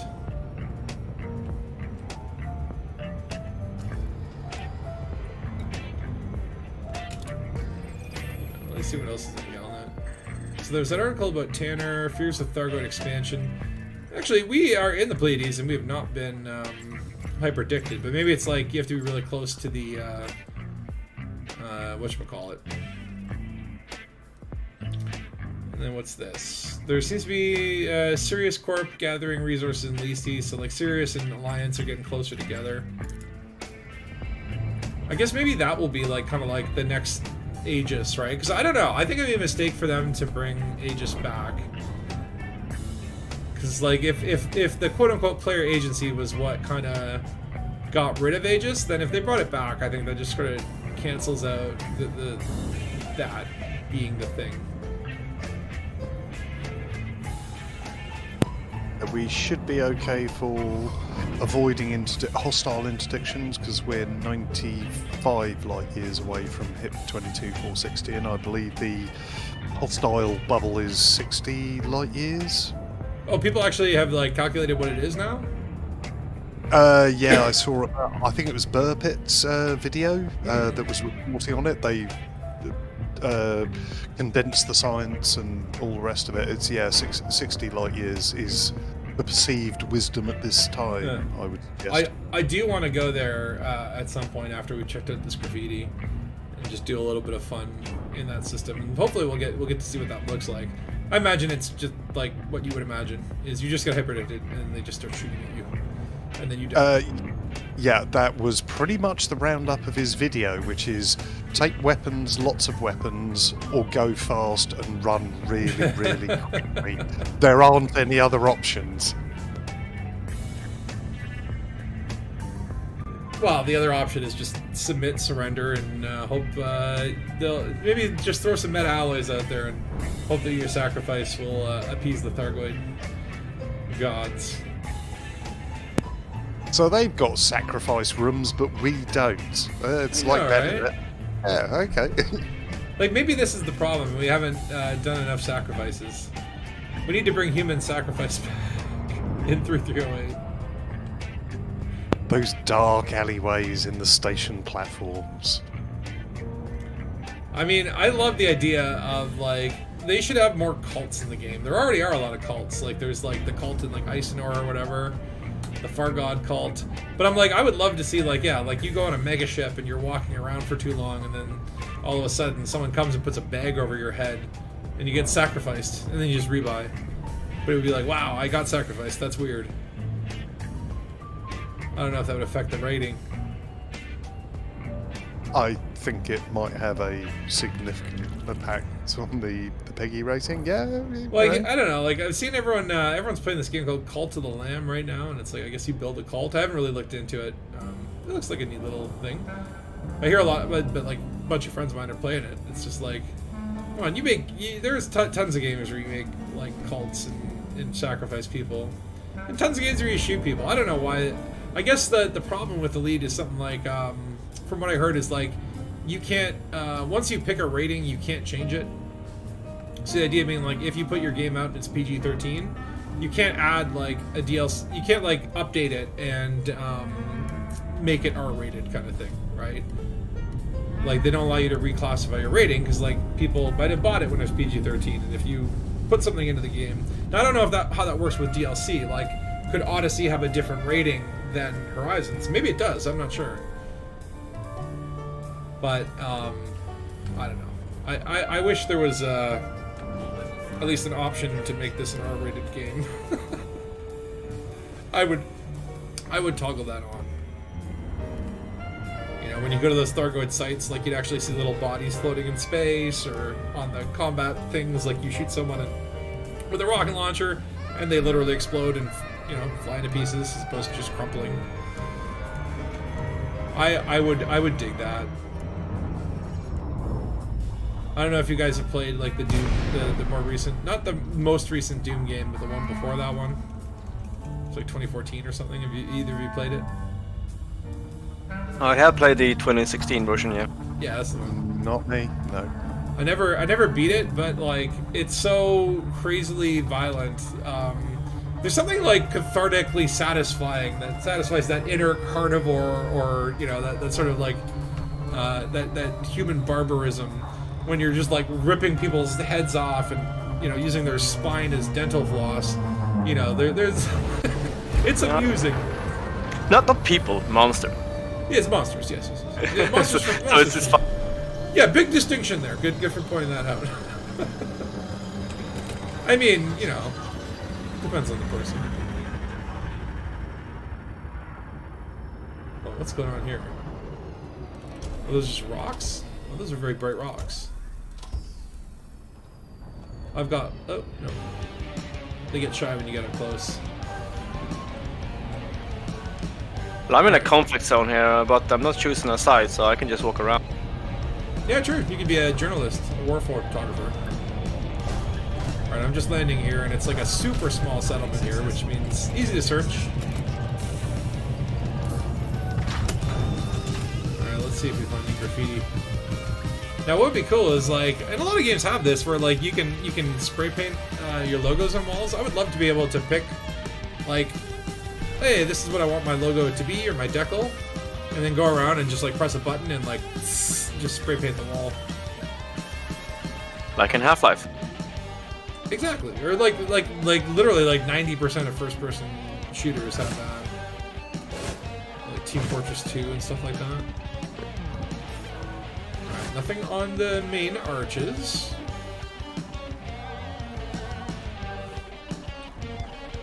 Oh, terminal is offline. Oh wait, did I go to a facility that's shut down? Which means like yeah, I could put a power regulator in there and turn it on, but I'm not gonna do that. Those power regulators are precious to me. Okay, not seeing any graffiti here on this platform. So maybe they are concourse specific, but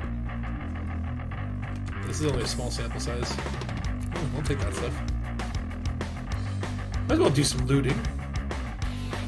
I was hoping to get a free power core at the end of this, but I guess I picked a base that is basically dead. Which, like, makes me wonder why, how do you still request docking permission with these ground settlements, right? Like, if they're out of power and nobody's here, Who gives me docking permission? And maybe some backup power, I guess.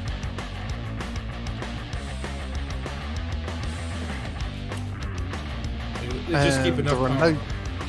there are no decals at RI's drilling station. I've done a very fast and dirty sweep of the outside and all the obvious places, the terminals, the Yeah. exterior buildings, whatever, kind of like walkways and stuff like that. Nothing going on here. Yeah, no, my thought is, yeah, it must be limited to the concourse then. Because I am not seeing anything, at least on the outside here, but I can't get inside because I'm in an Artemis suit and I can't claw my way through the damn doors. Yeah, but I highly suspect that that hypothesis was correct. And the graffiti's probably limited to concourses. So, I mean, we could still look at, like, if there was, like, a mega ship that was dockable. We know it's in, like, asteroid bases, anywhere that has, like, a station concourse. Now, there are also ground-type bases that have concourses, so if we found, like, a planetary port, for example, that would be worth checking out, but I guess this is not Odyssey-specific. Or at least, you know, this part of Odyssey. Oh, the other thing, too, is I saw Down to Earth Astronomy posted a video today. There's going to be a moon collision, I think this Wednesday, and it's in the bubble. And it's actually a base that has planetary settlements. What are you guys doing Wednesday? School? That's yeah, good answer. My school starts on Monday again, so it's back to the grind soon. Yeah, I'm gonna. I'll need to find out on Monday if I can do it, but if I can, I might try to do a stream for that because that seems like a pretty cool event. I've never done a planetary collision. I've seen like Ghost Draft when like it was like rhubarb and custard or whatever colliding. I saw that stuff. It looks really cool. Like you can actually also like be in an SRV on one planet and kind of jump near the crack and get caught up in the gravity of the other planet. Like there's some pretty wacky physics.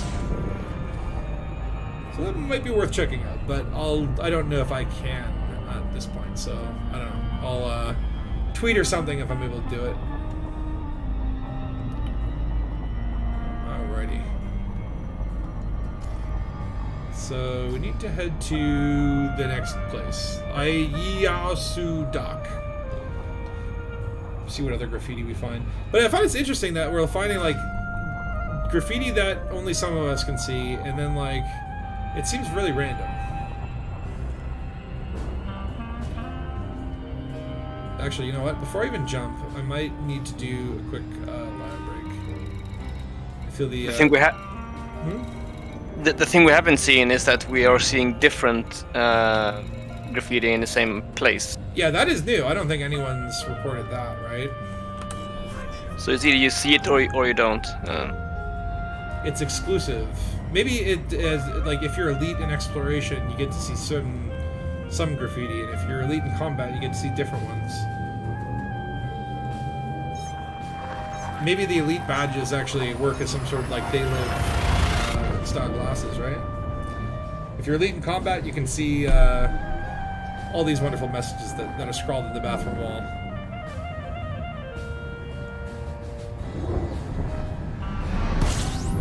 Or maybe, I don't know, Dark Heavy, did you support, were you like supporting Salvation in CGs? Because I was, I'll admit that. No, I wasn't. You were. And then Phil, were you or not? Supporting Salvation? Yeah, I think you were. Both, and yeah. I think I've switched sides a lot. Don't really care.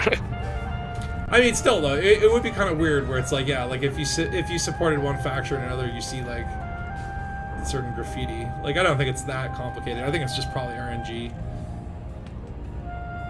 The weird part is that we see some at the same time, but there's others that we don't see, and I'm just like, that's really puzzling. I mean, the likelihood is maybe like the graffiti's there, but maybe like the wall spawned 2 inches forward and therefore is covering certain graffiti in a certain direction. That seems like the correct answer for like when it comes to elite weirdness. Like probably the same issue that happens with like fleet carrier chairs. Or sometimes shit just like falls into a wall.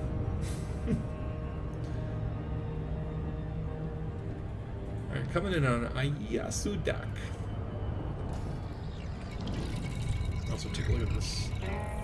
Everything's like unidentified, unexplored.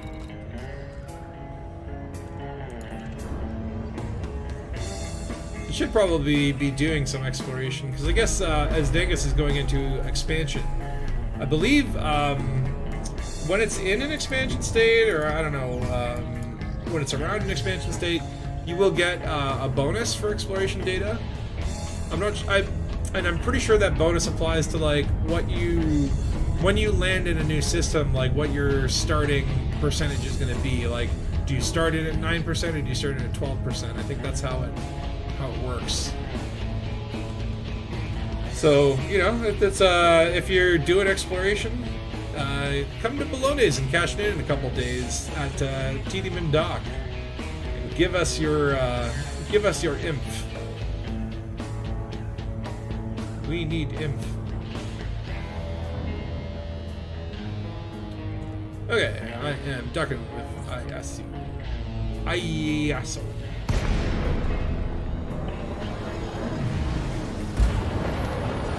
I like these types of stations. Those are some big heat sinks. It's a docking request denied. Okay. The one thing I love with the courier is how quickly it turns. I feel like you can't do that maneuver with like any other ship. Oh shoot. Docking pad 1.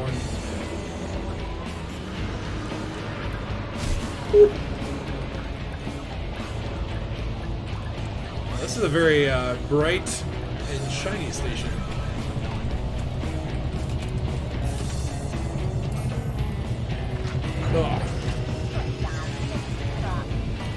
Alright, we'll check for graffiti, then I'll probably do a buy break. And then I guess there's only 2 more places to check, and then might head to HIP 22 Fun Zone.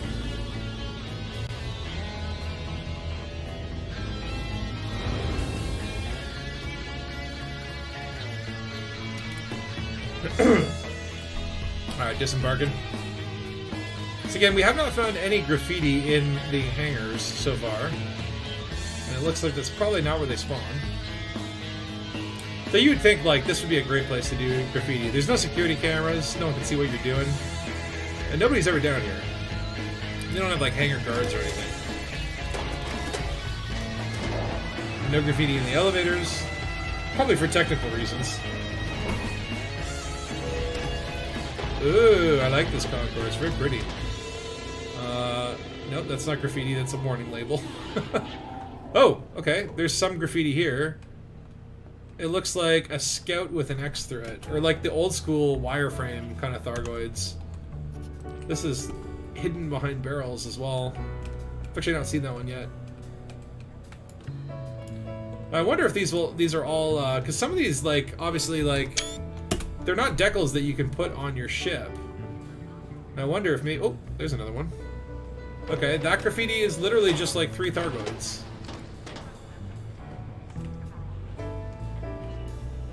Yeah, that's weird. It's like it's just art. It's just art, no message. 2 decals at once. Wait, what? It also says Salvation Lives. Oh, you're getting double decals? Double decals. Double decals. Posted on the Dangus. I'm also getting, yeah, there's a little Salvation logo on the corner here, or the, sorry, the Aegis one. Yeah, I see it. Also, like, weirdly enough, this computer's, I'm not seeing I'm not seeing anything there. You see something there? It's the Aiden Tanner one. Huh. I'm also seeing, like, this computer, like, weirdly shoved in the corner behind a pole. Which is, like, no one would actually do that. Okay. Never see anything in these corridors. Seem to be, like, hidden around on the concourse. Do you see this one? I haven't seen it before. It's the one you can kind of have on your ship. The ship destroying parts of a... Whoa, actually, what is going on here? So it looks like, what are those bubbles in the middle? Is that just like supposed to be an explosion? Yeah. And who would use a cobra? I mean, you know, you could fight a Thargoid and a Cobra. Yeah, it's a great ship. I think you could solo. Very fast. You could solo. Oh! Okay, hold on. There's Salvation Lives over here, and this is the first time I've seen these in the taxi corridors. So that means yes, there is potential for graffiti in the taxi corridors, which I'm very glad that is the case, because these are the perfect areas to graffiti. Like, and if you've ever taken any form of public transportation, like a train or a subway, like there's always graffiti there.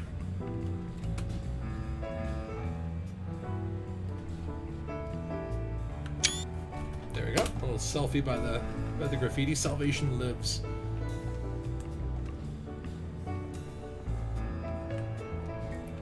Let's see. I never noticed there's like actually like a projection of Apex on the ceiling. That's kind of cool. How many frames does that take? So I wonder, yeah, maybe there could be stuff. I don't know. I haven't seen any in Pioneer Supplies, and it feels like, where would you put it in here? Like, everything's so cluttered.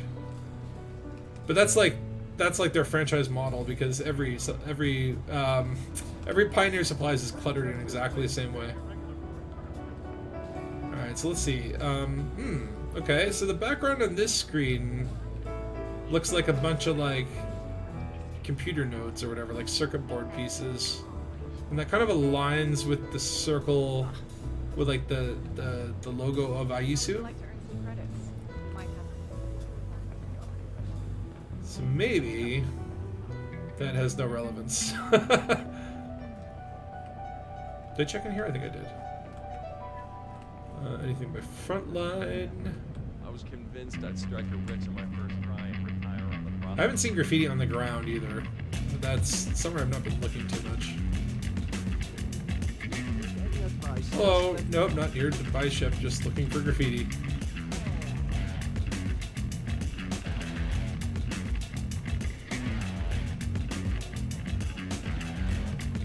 Okay, and by the buyer area.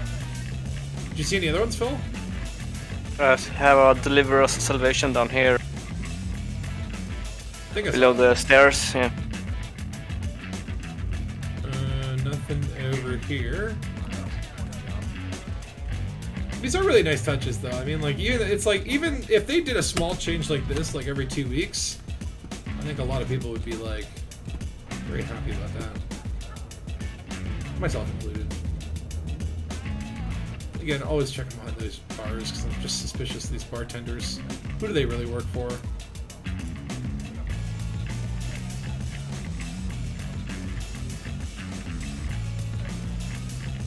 What's going on over here? Okay, nothing in the bar.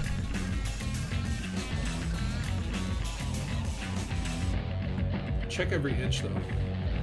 Okay, not that much graffiti here. Is there anything on these computers? No. It's you just squatting around. I love it. The squat walk is, I think, iconic. Alright, let me find a piece of graffiti to sit by. And I'll do a quick bio break. So I'll be back in 5 minutes, and then we will. I think there's what two more stations to check out. And by the way, like, you know, for anyone that was like, I saw this actually on Reddit where a lot of people thought these decals were photoshopped. Like, no one really believed that these were actually in the game, and I'm like, it's proof now that, you know, I'm not that good to Photoshop these things on the fly. So anyway, I'll be back in 5 minutes. Enjoy your riot, and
Okay, I'm back.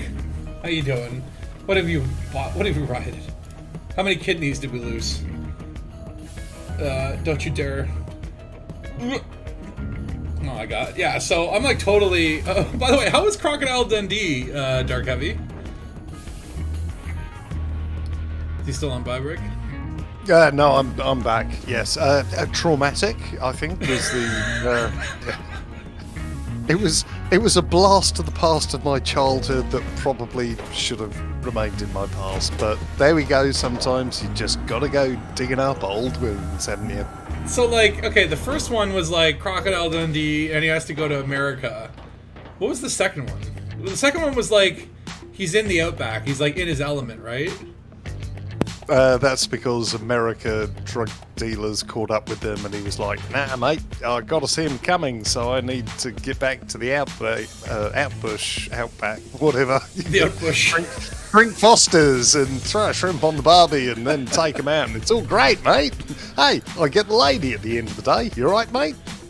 I'm like, I've seen like the first one a couple times in my life, and I think it's like one of those endearing, random, awesome, weird movies that just like is unique, playing on the Australian stereotype or whatever, quite heavily, sure. but sure. it's fun. I remember like very vaguely seeing the second one once, and I remember it was like Crocodile Dundee getting chased by a bunch of people, but he's in the outback, and so it's just like it's like a Australian travel tourism video for all the wrong reasons kind of thing.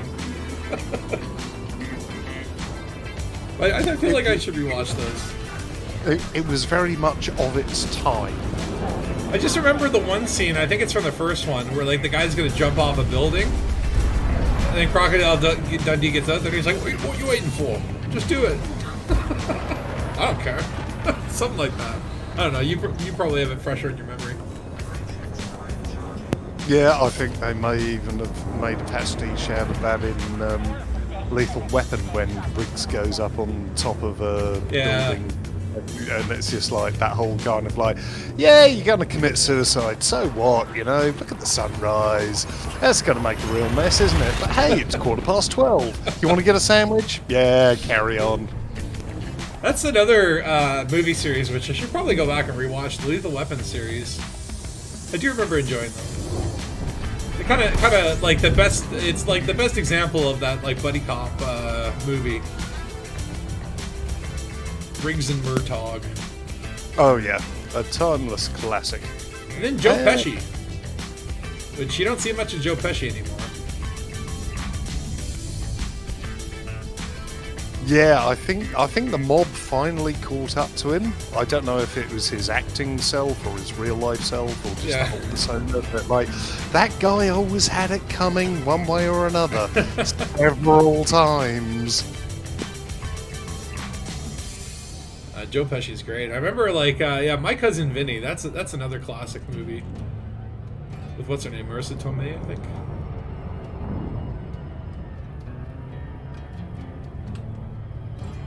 Yeah, if you haven't seen My Cousin Vinny, that is actually a good movie to go revisit. It's a classic Joe Pesci.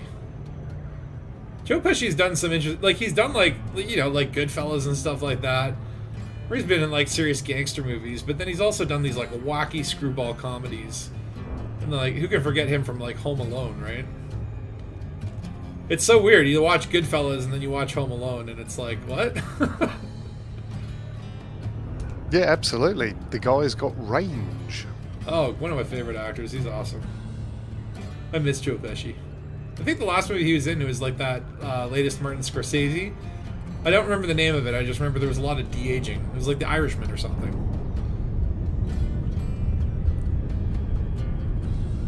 It's all about that de-aging technology now. It's like back in the day, they just hired other actors to play the young versions, try and find a look-alike. But now we have the technology to reduce the age. Remember you see The Mandalorian, and I don't want to spoil anything if someone hasn't seen The Mandalorian, but let's just say there was some de-aging used in that was a lot of people found it I guess like Uncanny Valley kind of vibes. But interesting story is like someone took the de-aging that they had done and did their own like deepfake version of it, and then they ended up getting hired by Lucasfilms to work on the next season, kind of thing. I'm like, that's cool. That's a cool little story. It's like someone creates a mod for a video game, and all of a sudden the company's like, "Yeah, you want to come work for us?" Which I think Frontier should do. I think Frontier should look in their third-party community, like the people who make like Inara and like EDDB.io, and be like, "Yo, you guys want to do some work for us?" That would be smart. All right, let's head to the concourse. Look for some graffiti. Hey, there's a cow. That wasn't a shameless self-plug there, was it, Spatula? What? Oh, I don't know. You know, you guys do Elite Dangerous content on a job, you know? Oh, I don't think they would hire me. I'm more of a liability. They're not going to be like, yeah, let's hire Spatula to write some story. And it's like, next, the Thargoids have been spotted doing jazz hands in the Witchhead Nebula. What? I was going to say, yeah, the Thargoids have been seen surfing off the coast of Los Angeles. If they put me in charge of elite development, I would be like, okay, priority number 1. I want, when you feed the Thargoids meta-alloys, they poop. And then you collect their poop and you bring it to Palin. And you can build a Thargoid poop cannon. Yeah, I can see you, Zakao. How you doing? How are you today? We're on the hunt for graffiti. Because there are now pieces of graffiti randomly showing up in stations. And I see Phil's pointing at an empty walls. What we have discovered is that this graffiti seems to be like instance specific, i.e. like Phil might be seeing different graffiti than what I see, but not always. Ooh, I found one there. It's an anti-scout. So this one is like the wireframe scout that we saw before, but this time has like a full circle around it. This is kind of cool. I do like the idea that like it's just random decals on the walls. We don't know what they mean yet though. Is this the breadcrumb? Is this the path to Raxla? Follow the graffiti, and you shall find the door that is also a key. But it's just a neat little touch, and I like little touches. All they need to do at this point is just little touches to keep you engaged. Okay, now we're getting that gear symbol again with the sun, which I did not see in the ship menu because I did check. No graffiti on these computers. What about these computers down here? Oh, yeah. Oh, I got 2. Save us, Aegis, and 3 Thargoids information. Yeah, I see him too.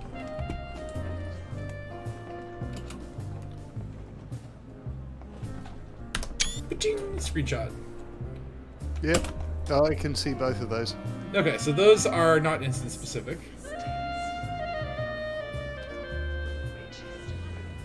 Okay, nothing else. Oh, there's a big one on the front line side. Oh, yeah? Oh, I can see that one. Yeah, Salvation Lives. Okay, I haven't seen one in that location before. Oh, that is huge, actually. Oh, sorry, Phil, can you move a little bit to the left? There we go. So the frontline solutions guy didn't notice this being sprayed. I know, right? Well, it's like, I think that they must happen after hours, although technically speaking, these stations never sleep, right? Nothing in the frontline hallway, though. Yeah, that is a big logo, actually. Salvation Lives. So that is the big, I think, question right now. My theory is Salvation is not dead. I think that we have not heard the last of Salvation. Honestly, I would be really disappointed if that was the case, because I think Salvation is such a cool character. And I would love to see, like, the one thing that I would love to see is, like yeah, like, he somehow got uploaded to, like, our Guardian hive mind, and now, like, Salvation is, like, an AI digital entity that moves through the cyberspace. He's like an internet person. He lives on the forums now. He is. This is Salvation. Where am I? Oh God! All I can see is salt. You're on the forum, Salvation. Oh. Okay, nothing by the bar. Okay, so yeah, we found a couple decals here. That big Salvation one was kind of interesting. What about Apex? Is there anything on Apex? No. But we know that they can appear on those signs. That's interesting. Alright, well let's try... I think there's one more location to go to. And these are all in the Pleadies, by the way. Who is this crayon guy? Where's Lord Braven? That's me, but graffiti-tized. I found like some site that can take images and turn them into like graffiti. I don't know if that's like graffiti or more like Art Deco, but it's cool. Video only works 360p. Oh god, your internet. I wish I could just like send you a basket of internet. Because that 360p is like, well, if you're on your phone then it's okay, but all the graffiti locations seems to be within 10 light years of Merope. within 10 light years, okay. So maybe that's the center. And I mean, like, the other thing would be to go to Hind Mind, which is, I think, out in... Is that Witchhead? Where's Hind Mind? Maybe we could get out there. It's probably not too far. Wait, why isn't... Or Hind Mind? Wait, what if I just put Hind? Hind... oh my god, there's a lot of Hinds. I think I saw Burn checking behind mine. Yeah, we got Hind Mine in Rasani or Hind Mine in Aruba. I used to have my clippers sitting there, but no, it was like Hind... Wasn't it Hind Mind? With a D? Hind Mine. Mine. Like mining. But it was an asteroid base, or was it? Maybe, Yeah. Yeah, it's not Rosani. Did it, like, get denamed?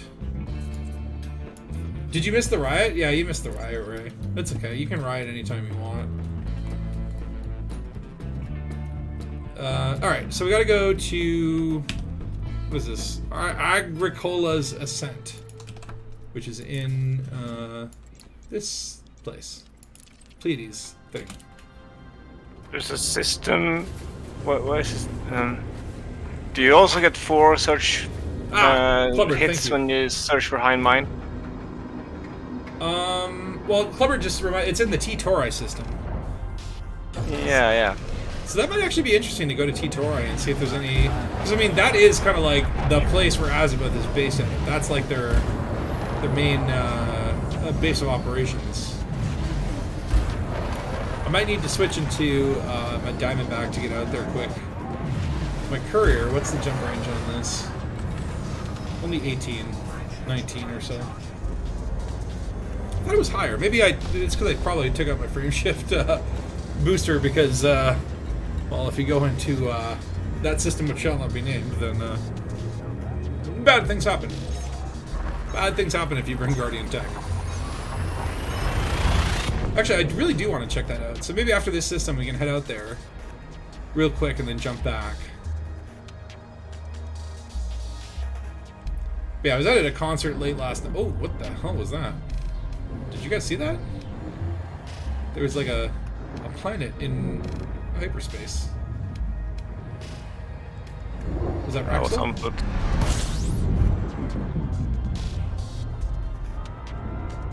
No, it's the Thargoids. Instead of interdicting people, they're now putting planets in hyperspace. It's like a concrete bollard in the middle of the freeway. You're kind of forced to stop.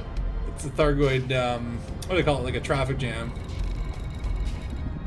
A witch space traffic jam. Get this planet out of the road.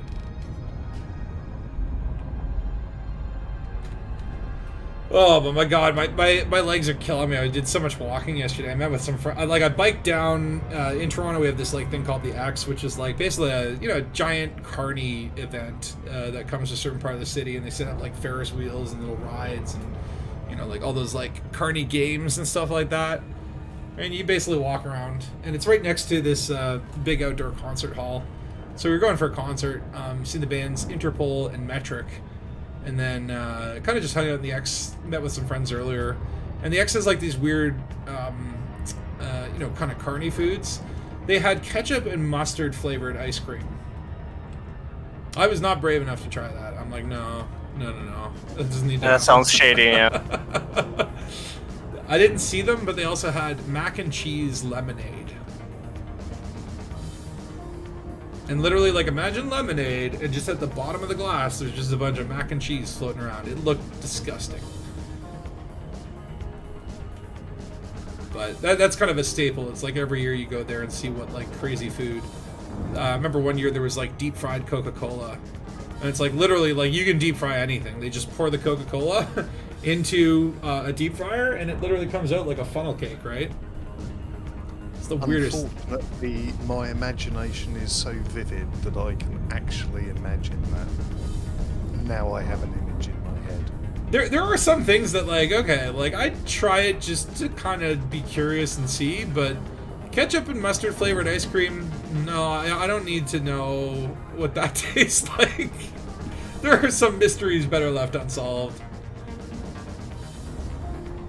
But it was still fun. It's like, you know, we went to the concert, then after the concert, you had to kind of like walk back through the X grounds or whatever. And it's like at that point at night, it's just like swarming with people, and the lights, like there's so many lights, so many bright lights.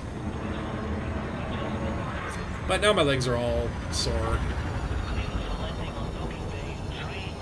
So it's like I'm probably gonna, after the stream, just like spend the rest of the day just lying in bed, and maybe I'll watch. I've been watching that Sandman series on Netflix. I'm finding it okay. Like, you know, it's. I wouldn't put it in my like favorite series ever, but it's interesting and different. It's worth a watch for sure.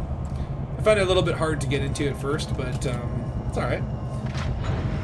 Ray saying you had beer flavored ice cream as well as sausage flavored ice cream. That was odd.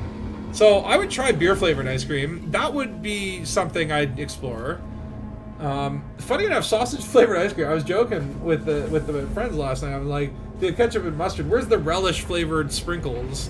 And then like, wouldn't it be funny if they just did like just put a bunch of hot dogs into a grinder or whatever, and then just come out with like meat flavored ice cream? That would be disgusting. Like imagine like a hot dog, but like the ice cream is the hot dog, and then it's all just like mushed into a cone with relish sprinkles and maybe like, you know, some mustard and ketchup toppings. I mean, I'm all for just like trying new foods, but I think there are some lines that we should not cross. Like macaroni flavored pizza pockets. Like what the heck? What are you doing? Alright, okay, I got little graffiti there. So this one is like the old school Thargoid, like the wireframe Thargoid with the X through it. Take a little screenshot of that. Oh, and then we have the 3 Thargoids again, and 3 people sleeping, or 2 people sleeping on this bench, and then 1 person sitting between them, looking incredibly uncomfortable. But yeah, we've seen that graffiti before. Check this little downstairs area first. Oh, yeah, we got something on the computer. Save us, Aegis. Okay, interesting. So these computers actually don't have a symbol at all. Like the other computers were finding like there was something there. Either a picture of like a cog with little sunbeams, there was like a handshake, and then there was like something that looked like computer circuits. These ones are nothing. Which I wonder what the significance of that is. Ooh! And there's a little Aegis symbol tucked away in the corner. I really do love the graffiti. I think it's cool. Alright, anything on the stairs? No. On the sign? No. Taxi hallway? I should turn my light on. That makes it a little bit easier. Okay, nothing on the Apex side. Ooh! Whoa! Remember the Alexandria, and that's huge too. I haven't seen that one actually before. I think you guys saw it, but I wasn't able to. Remember the Alexandria. Take a couple selfies here.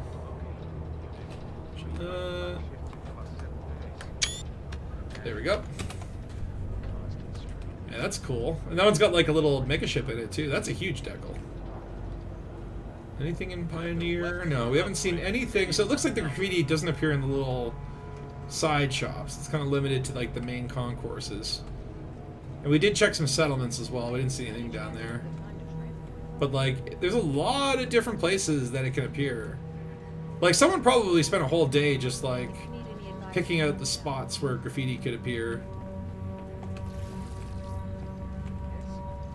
But none of these decals that we've seen are also like, except I think there was one of them. I don't know if it was exactly the same or if it was just similar, but Most of these are not decals that you can access in game, or at least put on your ship or whatever. Get out of my way, sir. Yeah, thank you. Okay, nothing over here. Would you like to earn some easy credits? Nothing in the bar. Anything above the bar? No, no, no.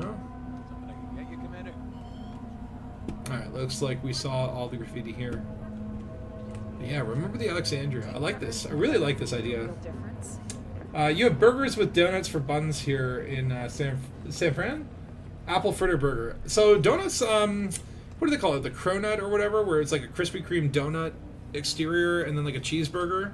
They had those at the X as well one year or two. I never tried them. I don't think that would be too bad, but I don't know. I don't want to die. It feels like something where you would potentially risk getting a cardiac arrest, but you know, at the same token, it's like I would, if I was feeling adventurous enough, I would try a donut burger. It's just sweet buns, you know? Yeah, apple fritter burger. That sounds actually really delicious. Okay, well, we've looked at the graffiti here. Nothing remarkably new. I feel like we've seen all the decals. Like, I don't think there are any decals we haven't seen. But who knows? I might need to head back to the Dangus just to switch ships, and then I think a quick trip to Hind Mine would be interesting, because, yeah, T-Torai, I don't know if anyone's gone that far. And again, if these are all within like a 10 light year range of Merope, then we probably won't see anything out there, but it's worth the chance. Right, where is my carrier? HR1185. And then we should also steal a power generator from them. From T-Torai? Yeah, because it's tradition. Oh yeah, why not? Power regulator, yeah. The sacrifice. The ritual sacrifice.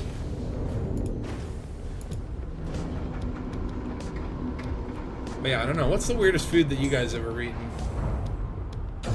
Weirdest food? Yeah. Or the most like bizarre food. Probably the sheep testicles. Sheep testicles, wow. What were they like? Like meatballs? Yeah, meaty and good, yeah.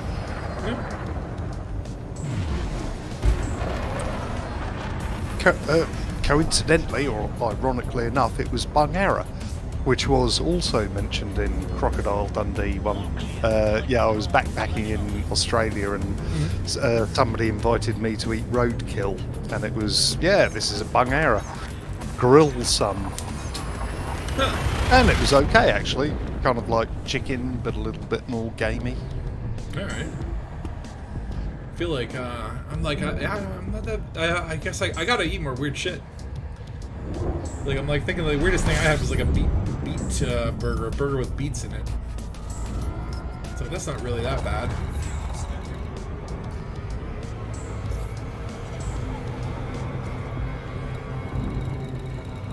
When I was in Iceland, I was like very, very close to trying, they had like, you could eat whale, and then there's also this dish there that's like the fermented Greenland shark, and like, it's a traditional dish there where it's like the, I guess these sharks or whatever would beach on the land on the beach.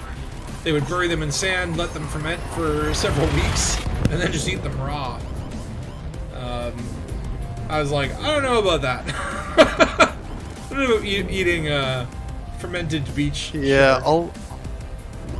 I'll try anything once, but I've seen YouTube videos of people undoing cans of fermented whatever it is, dolphin, shark stuff, and it's just like, if that's their reaction on video, just opening the can, then probably not gonna try that. Yeah, apparently it smells quite pungent, and then the taste is also equivalently powerful.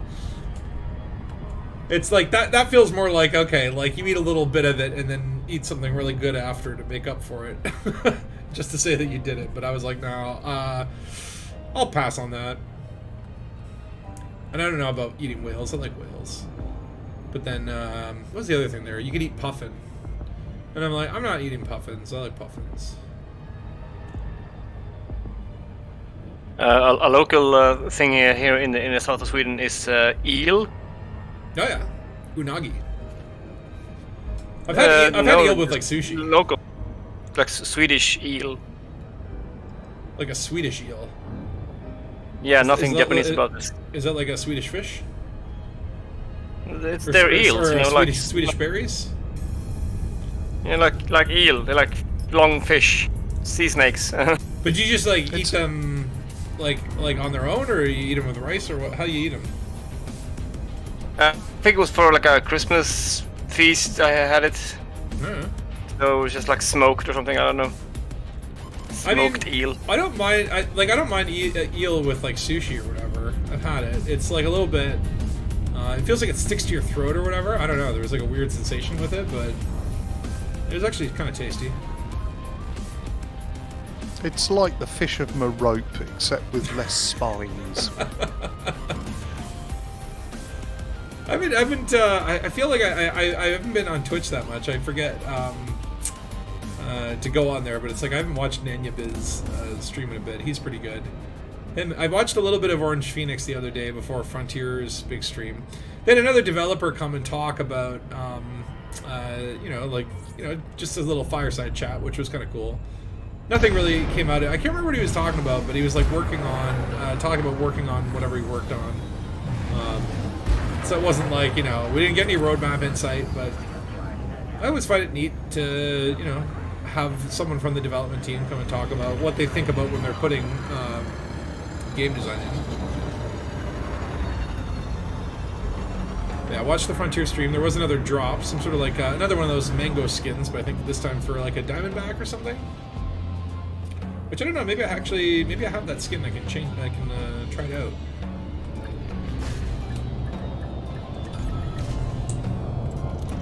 Yeah, I do need to. I feel like I'm missing a lot of streamers on Twitch. I find like YouTube is just easier for me. Like I get the notifications and all that stuff, but like Twitch, I don't know, for some reason. Yeah, the notifications come in, but I never seem to pay attention to them, or they always come in too late. I don't know what it is. And I need to stream more on Twitch too. Do some more off Saturday unauthorized streaming. Alright, let's see. What do we want here? Not the Scout. The Explorer. Let me see if I got that skin. I don't know if you guys have been finding this too, but when you watch the Frontier drops on Twitch and you claim them, you used to have to go through this process where you like claim them on Twitch, then you log into the Frontier store, then you like claim it again. And I'm finding like the stuff seems to some of the skins follow that still, and some of them just skip it altogether. And you go over to the Frontier store and it's not there, but then this magically appears on your account. So let's see if it's magically appeared or if it just fell into the void. Oh yeah, it appeared. So yeah, the Summer Night Mango. Which I'm like, what a name, eh? Let's do it. Let's try the Summer Night Mango. Let's see how that looks.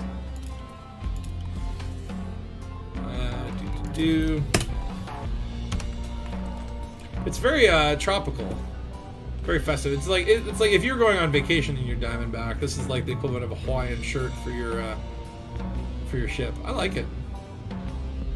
That's cool. I wish the base wasn't gray, but I said it's pretty. All right, let's do it. All right, so T-Torai. T-Torai is... Oh, I can get there without a fuel scoop. Wonderful. Actually, let's just zoom in on what's inside there.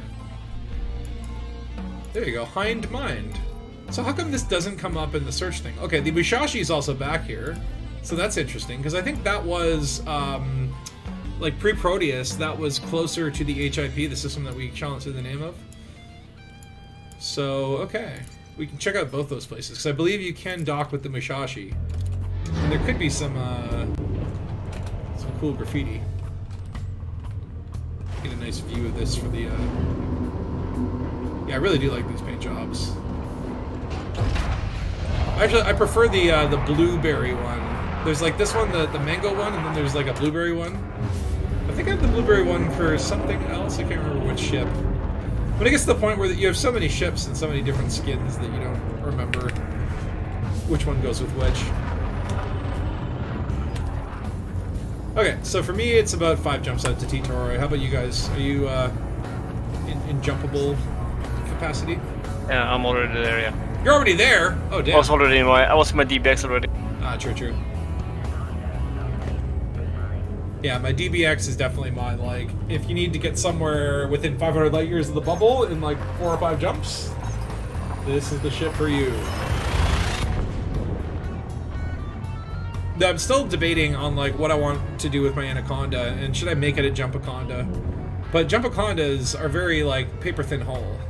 Like you kind of have to skimp everything out, which sort of like kind of defeats the fun. Where it's like, oh yeah, I've got this ship that has more modules than anything else. Let's not put anything in them. Oops. Do some honking along the way. Might as well bank some exploration data for the Dangus. Yeah, but Yeah, I would man. say some kind of combat role for the Conda is best, in my opinion.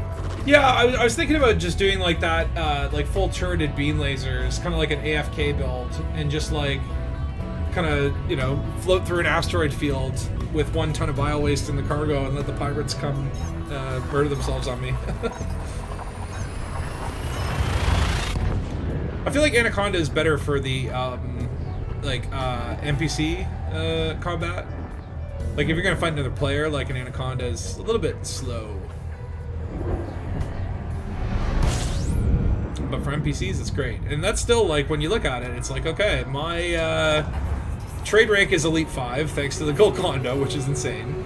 Explorer rank is Elite, and we're just, you know, inching towards Elite 1. But combat, I'm still deadly. I still need to get my CQC Mercenary Exobiologist in combat up to Elite. Oh, you're doing CQC Elite? I want to be triple elite. Or double triple elite. I mean, CQC is going to be a hard one, but you know, I'm in the CQC Discord, and there are like a group of players that regularly play CQC, and like at this point, you kind of have to coordinate, and even then, it's a little bit of a glitchy mess. The problem is that all of them, like, they're all like hardcore CQCers, and they are very good, and so it is kind of a case where, yeah, you can get in a match, but for you to actually advance your rank, you need to actually get kills, and that is impossible against some of these guys. But the light at the end of the tunnel is that when you do get CQC Elite, there is a permit lock system that is only available for those who are CQC Elite. I'm not sure what's in there, if it's just like a rare commodity or if it is like a Shinrada Desra, but let me put it this way. One of my, like, I guess my bucket list goal in the lifetime of Elite is I want to get all the permit locks that you can possibly get, especially Polaris. But like, I love the idea of like collecting permit locks. To me, that's like a lot of fun. We did that a few streams ago where we did the Icenor permit, which I was surprised I didn't have. But there are quite a lot of permits if you really start looking into it. Like, there are a lot of random permit lock systems that you can get the permits for. You just have to kind of do your research and know where to look. Most of them, it's like, you know, maybe an interesting rare good. I think Icenor also had like a very interesting, what was it, a convoy beacon or Yeah. a pirate signal source or something like that? But something that you could go to that had like a consistent instance. So there's like interesting features to these systems. They're well worth the effort and time into getting the permit locks. Especially if you like being a rare good trader. Alright, next stop, T-Toro.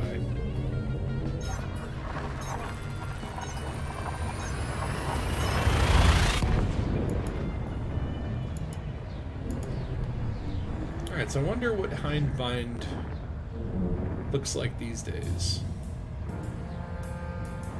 Because is this, like, I'm assuming this is like an azimuth home system, right? It is, yeah.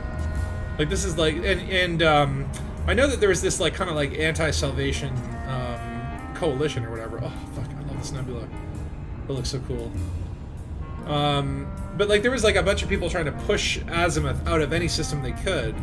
But with the BGS, it's like you can't get retreated from your home system. So like if this is their Azimuth's like home system, then like they can never be taken out of here.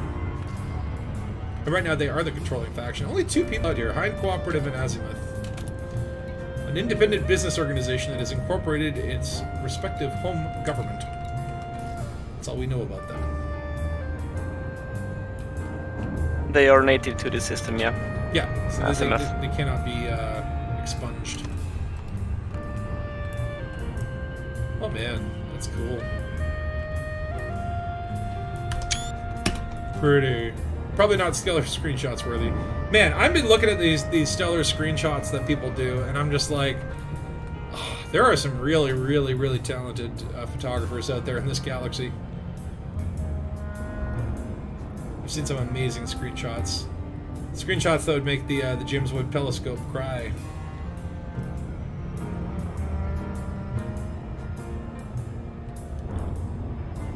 Alright, I'm coming in behind mine. Are you guys already there? Just docked. I wonder if there will be graffiti here. If not, then Mushashi might be interesting to check. I'm a couple of jumps out. It's actually not too hard to get here. 5 jumps in a Diamondback, that's okay. I'm okay with that.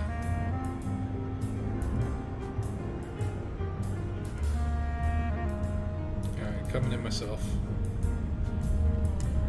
Well, other than BGS work, have you guys been doing anything else in Elite that's interesting? Anything fun lately? Find a new grind?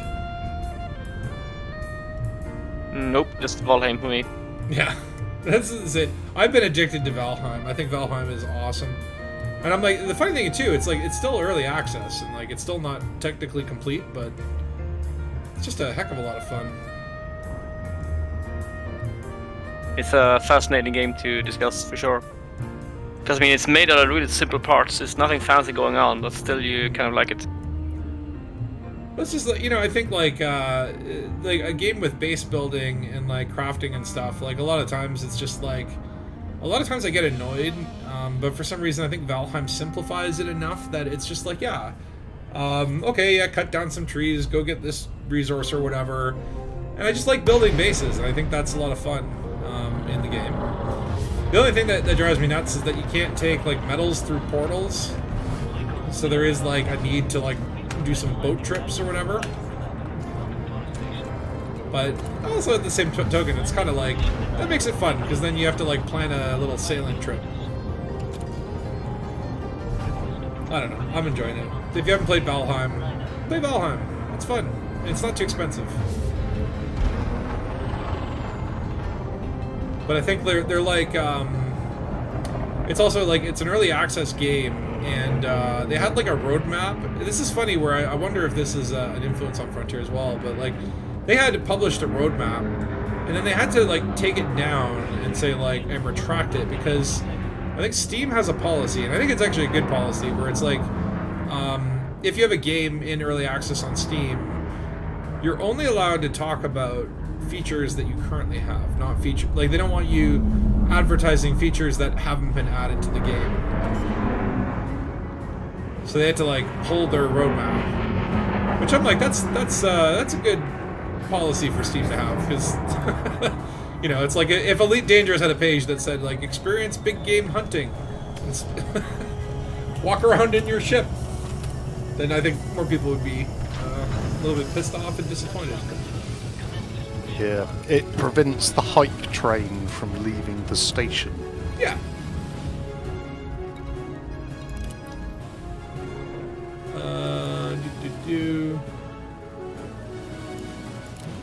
Alright, nothing in the local news. Alright, I'm about to disembark. I should check out if we can see some graffitis. I wish we could leave graffitis, man. Like, just give me a little spray paint button, and like I could pick a decal and just like spam it all over a station, and then give me fines for it. I'll take the. Whoa, what's going on with this roof? The black shadow curtain is upon us. That's kind of weird.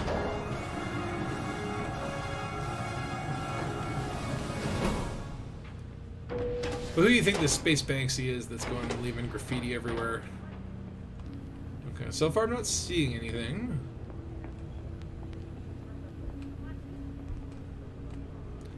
So are all these people like walking around? Is this guy like Azimuth?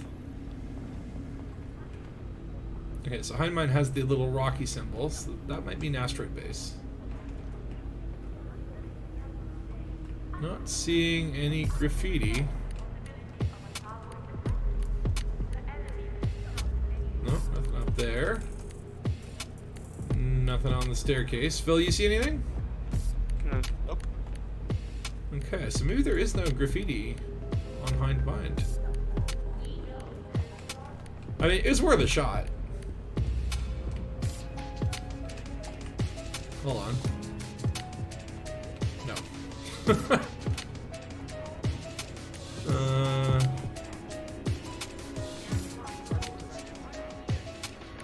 At least not in the usual spots. Nothing on the computers. So yeah, I guess the graffiti right now is limited to the Pleadies. Because there ain't none here. See Phil squatting everywhere. Looking to make a business transaction? Have a look. Let's see if the bartender will trade graffiti materials. No. No. Anything else? No scam. What about Pioneer? You got anything good, buddy? Whatever you're in the market for, come take 'em. Give me a shout if you have any. Let me browse your stock. None of these Oh, you got are nothing. like that. Boo. What about mission boards? I doubt that Frontier at this point would like sneak in a new mission type without like letting everyone know.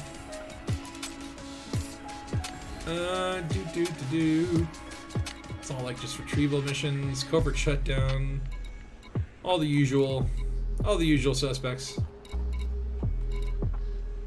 I'm still allied with Azimuth. I feel the regret. I'm sorry, Bubble. I'm sorry I helped Salvation. It was too enticing. He's such an interesting and compelling character. Alright, well let's try the Musashi. Oh, hold on. I picked the wrong ship.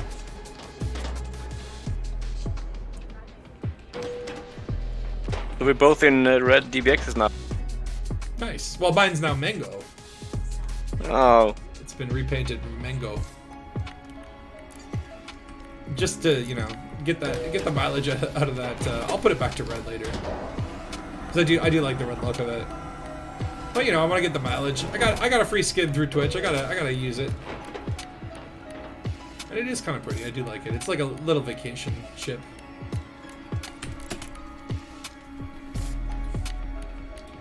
All right, so yeah, it looks like so. I guess like it's interesting that they have this mechanic where, you know, the Thargoids and HIP blah blah blah are interdicting people hostilely within a certain bubble radius. And we know that things like Thargoid probes, originally back in the day, would only spawn within a certain radius of the Pleiades. And now there's like a graffiti zone or graffiti radius. So that is kind of interesting, where it's like, yeah, like you can make it so that like certain areas. Oh, sorry. Okay, I gotta find. Reckless flying. Ugh. Thankfully, I do have shields on this thing. I think that, yeah, that is interesting, because it's like, yeah, like, they could inconceivably put, like, yeah, like, meta alloys only spawn in a certain radius of whatever the central system is. You gotta wonder, like, okay, so, like, you're saying, Phil, it's 10 light years from Merope. Like, do we know for sure that Merope is, like, the center of the Maelstrom? No, we don't know for certain, but that's, yeah, a fact that every system is within 10 light years, so that could imply that's the center. Not there. It might actually be interesting to go to Merope, because I don't know if that wasn't on the list of systems, and there are things there. There is like, what's that ground base? That Eisenor's Hope or something? But there might actually be like graffiti there. And if that is the center, then maybe we will find new and beautiful fancies. Yeah, it's no doubt been checked. Probably. He said the other common factor was that AXI or whatever faction was in the systems where the graffiti was appearing.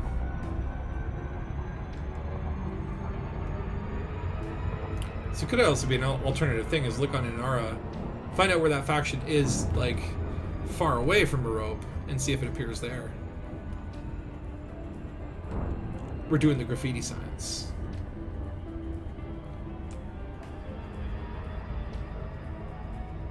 Alright, into the Mushashi. I wonder if they still owe me money. Did I get paid, oh, look at that. Oh yeah, I have all these settlement packages. Forgot about those. That was from Fort Ash. $1 million just for scanning some terminals. That ain't bad, actually. I'll take it.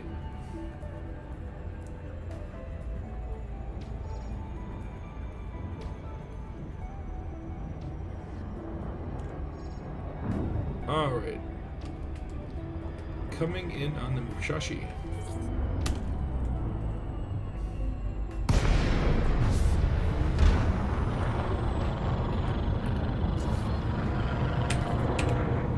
Anonymous access. Oh wait, because of the docking fines. That's fine.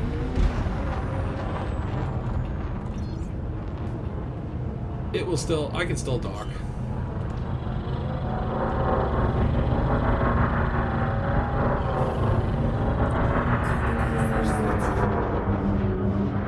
All right, coming on in.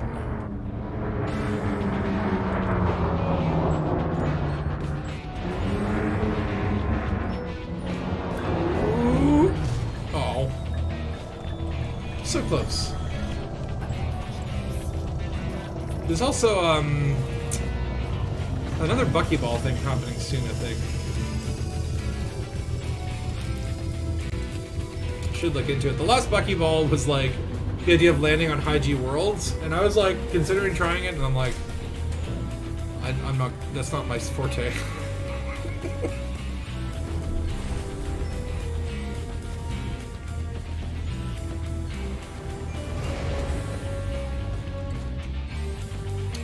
Let us disembark. Are you already... Wait, why can't I disembark? It's the same for me. Oh no! This is like dockable but not like concourseable. Well, hold on. Let me launch and then see if we can find the concourse. If there is one. And then see if we can look through the window.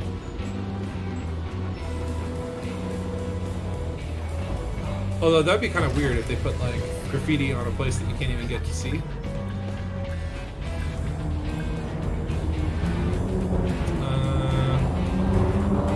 Oh yeah, the concourses on these ships are super hard to find actually. Sometimes they're over here. The problem is like you don't know where they are until you get really close and then the windows kind of like reveal themselves. Usually they're near the front though. But this one might not even have a concourse.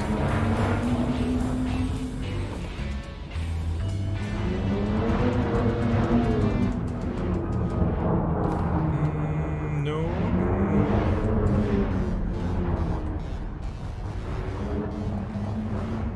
I don't know. This one might not even have a concourse, which probably makes sense if you can't get out of your ship. I've noticed some weird things too. Have you ever had it where you parked your carrier too close to a gas giant and you can't get out on the concourse of your own carrier because the gravity's too high? I think it's happened to me sometimes, yeah. I'm like, It happens to me all the time. All the time. That's a really cool touch though. I'm like, you know, as annoying as that is, I'm like, that's a nice It's little... a bug. It is... I don't think it's a bug. I think it's just like, yeah, like you parked really close to a gas giant. If you got out of your ship, the gravity would crush you. What up, Space Mercenary? How you doing? 07. But can't you not like relog so you get rid of that? bug. Can you? I don't know. I never tried that. I think so. Oh. Well, if I'd done that, damn it. It's like, that would have saved me 15 minutes because I had to repark. A surprise spatula stream at 11 p.m. Well, I did start a little bit late today. I went to a concert last night and I was kind of out late. And woke up and had a lot of cobwebs. I'm still like super like exhausted. I need to spend the rest of the day probably like lying down and watching TV and shit. Just getting my energy back. But, you know, still figured I had enough to stream. And, you know, it's like, we got this cool graffiti now in game. So, okay, I guess T-Tori, there wasn't any at Hind Mind. We can't dock with the Musashi. I doubt anything else here is going to have graffiti. Let me just jump back to Super Cruise. I'm curious if there is, like, any signal sources, beacons, listening posts, that kind of razzmatazz. Other than that, I think maybe head back to Merope, see if there's anything there very quickly, and then we can go back to the Dangus system. Yeah, I don't think there's anything striking showing up here. All right. No, it was worth a shot. Some breadcrumbs are just for eating. So head to Merope. Try checking in its services in system map. Services. Oh, just one sec. Let me queue up this John. Alcazar's Hope. Try checking in services and system map. Okay, system map and where do you go? Services.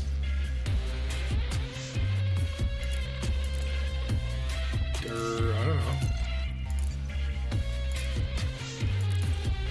Was it? Dude, what? Oh, I went to Orrery. Oops. Where is the services? Oh, like maybe on the thing here. Or is it features? See, okay, so Hind Mind. Oh, okay, so actually it says like concourse as a service. Okay, so when you see Musashi, there's no concourse there. That's interesting. Okay, I didn't know that. Apparently, auto dock is a feature, quote unquote. Prohibited. All the usual stuff. They really want cobalt here. Who knows why? Alright, well, let's head back to Merope. The Canterbury, or was that what it was? I was asking that question earlier, Space Marine, where it's like there's that one that says, remember the Alexandria? And I'm like, that's like an Expanse reference. It was like, remember the... I can't remember the name of the ship. It was like the Canterbury? Or something like that, right? Remember the Cant. Now, I was gonna say, if this is like a lead-up to an Expanse Elite crossover DLC, where like you can fly the Rocinante as a new ship that Elite launches, I would be stoked for that. Because you could in concept, like the Expanse, they had that like giant portal thing. It's like maybe one of those portals leads to like the Elite Dangerous Galaxy, and maybe you get Drummer coming over, taking over. We're called the Outer Outers. Man, like the Expanse is a really great show, and I'm like, are we getting more of it or is it done? I don't know. I think it got canceled again, but I'm like, I really like that show.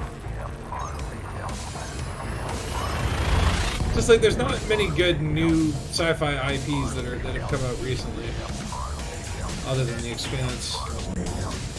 And like I feel like sci-fi always struggles, right? I don't know if it's because they have more expensive production budgets or you know, whatever the case is, but I haven't seen it. You haven't seen the Expanse? It's basically Elite Dangerous, the show, only just set in the solar system. But in terms of like realistic kind of space physics, there's a cool plot and mystery with like some alien stuff. I don't want to spoil too much. But I think I get the idea, I think. Yeah, I would definitely recommend The Expanse. Like, I think it's been my favorite new sci-fi show in the last decade or so. Like I've trouble thinking in the last 10 years of another new good sci-fi series that I really enjoyed, other than I guess Strange New Worlds. But that's like, you know, Star Trek. That ain't new.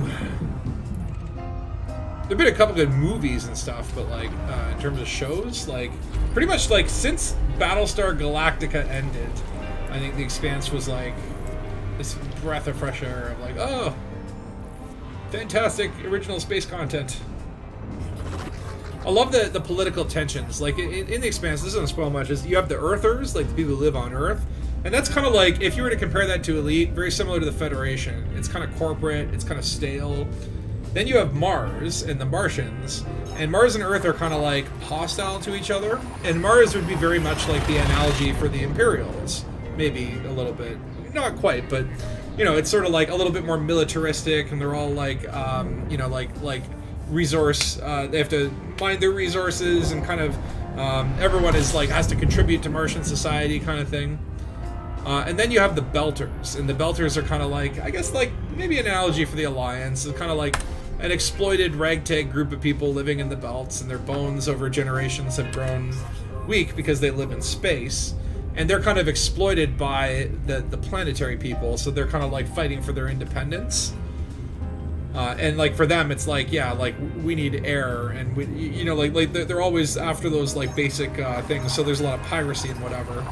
So it's kind of like you have these three factions in the solar system: the Belters, the Martians, the Earthers, and like the political tension between them is a big part of the show, and really quite good. It's such a good show. I can't speak of it enough. You'd die for a crossover and dreaming that since you discovered the, like, even just like give us like an Expanse ship in the game, right? All right, maybe let's try Reed's Rest before we go to that ground base, because I feel like the station concourses are more likely, especially the speeder one they used in one of the episodes. I'm trying to remember. Are you thinking like the Martian ship or whatever that goes really fast? Imagine a new Star Trek spin-off called Reshley Arkosher The Late Years. Dude, I was joking with my friend last night, and we were talking about Star Trek, and I was like, yeah, I know they're doing Picard Season 3, but like the first 2 seasons were like train wrecks. I just want more Strange New Worlds. And he's like, yeah, it's like, oh, you did good Star Trek. Like, you knew that you could do good Star Trek the whole time, because you obviously made Strange New Worlds, and that's good. So why wasn't Picard good? Arrgh! But then we were talking about that, and I'm like, you know what I really want to see is Wesley the Traveler. I just want to see a series where Wesley, dressed in like casual modern clothing, visits different time periods and just like pops in there to do weird Wesley shit, and then people just tell him to shut up. Martian armor skins. See, yeah, even if it was just cosmetic suit looks from other sci-fi series, like, yeah, you could get like a Darth Vader costume, but it's purely cosmetic, or an Expanse, yeah, Martian armor would be cool. I would love that, man. Or a Star Trek uniform. Like, come on, Frontier, get together like a franchise team that like can start talking and reaching out to these other brands and saying like, yo, like, we'll give you free promo. Let's do a trade. Can you imagine being able to get like a TNG uniform and walk around in that, or like the 60s Star Trek as your flight suit? Oh my god. I mean, some people would be like, it ruins the universe, blah, blah, blah. Hey, this is the same universe that we are in today, just in the year 3308, meaning that Star Trek existed in this universe, and I'm willing to bet that even 2,000 years in the future, there will be people dressing up as Captain Kirk and going to conventions. Like, Star Trek will never die, no matter how much they murder it with terrible episodes of Picard and the other show, which we don't speak of.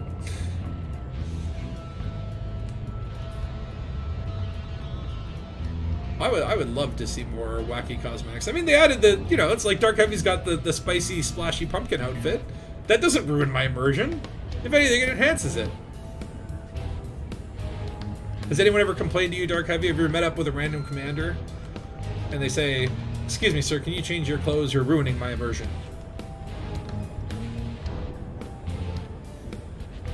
No?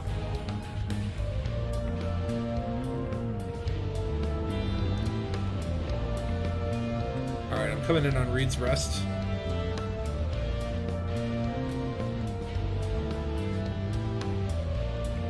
kind of curious to if there is graffiti here. And if this is kind of like the centrifuge of where the graffiti is based, maybe we'll unlock new graffitis. That'll be the new grind of 3309. Let's unlock different types of graffitis.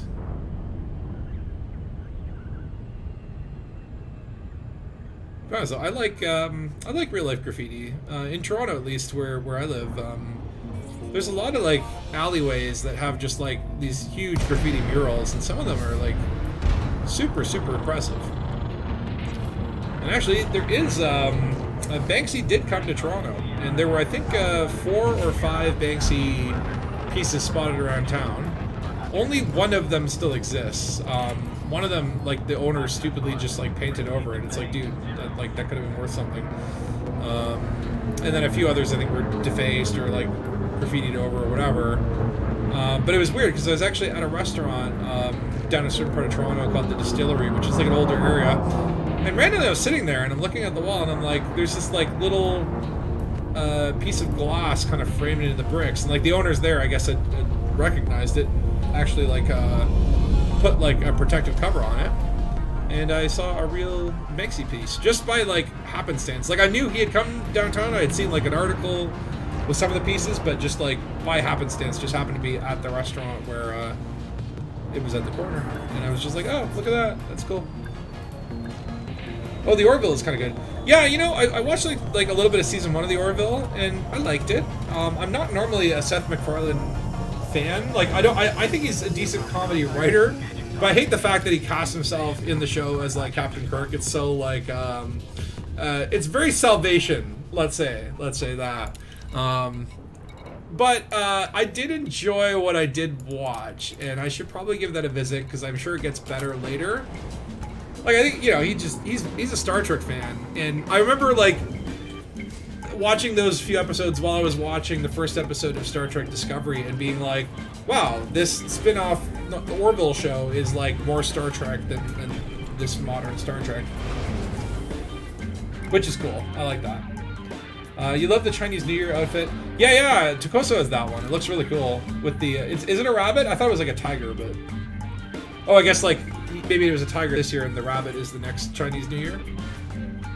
Yeah, I think they should just totally do more fun stuff like that. Like, I think the suit cosmetics they can have a lot of fun with. And there's no reason not to. And I mean, like, you get into licensing and do Batman in space, or, you know, give me a space tuxedo. And it's like, I would spend good arcs on just dressing up in stupid, wacky outfits. So there's no good reason not to do it. Alright, we're here on the concourse in Moreau, at Reed's Rest, looking for graffiti. I don't see any so far.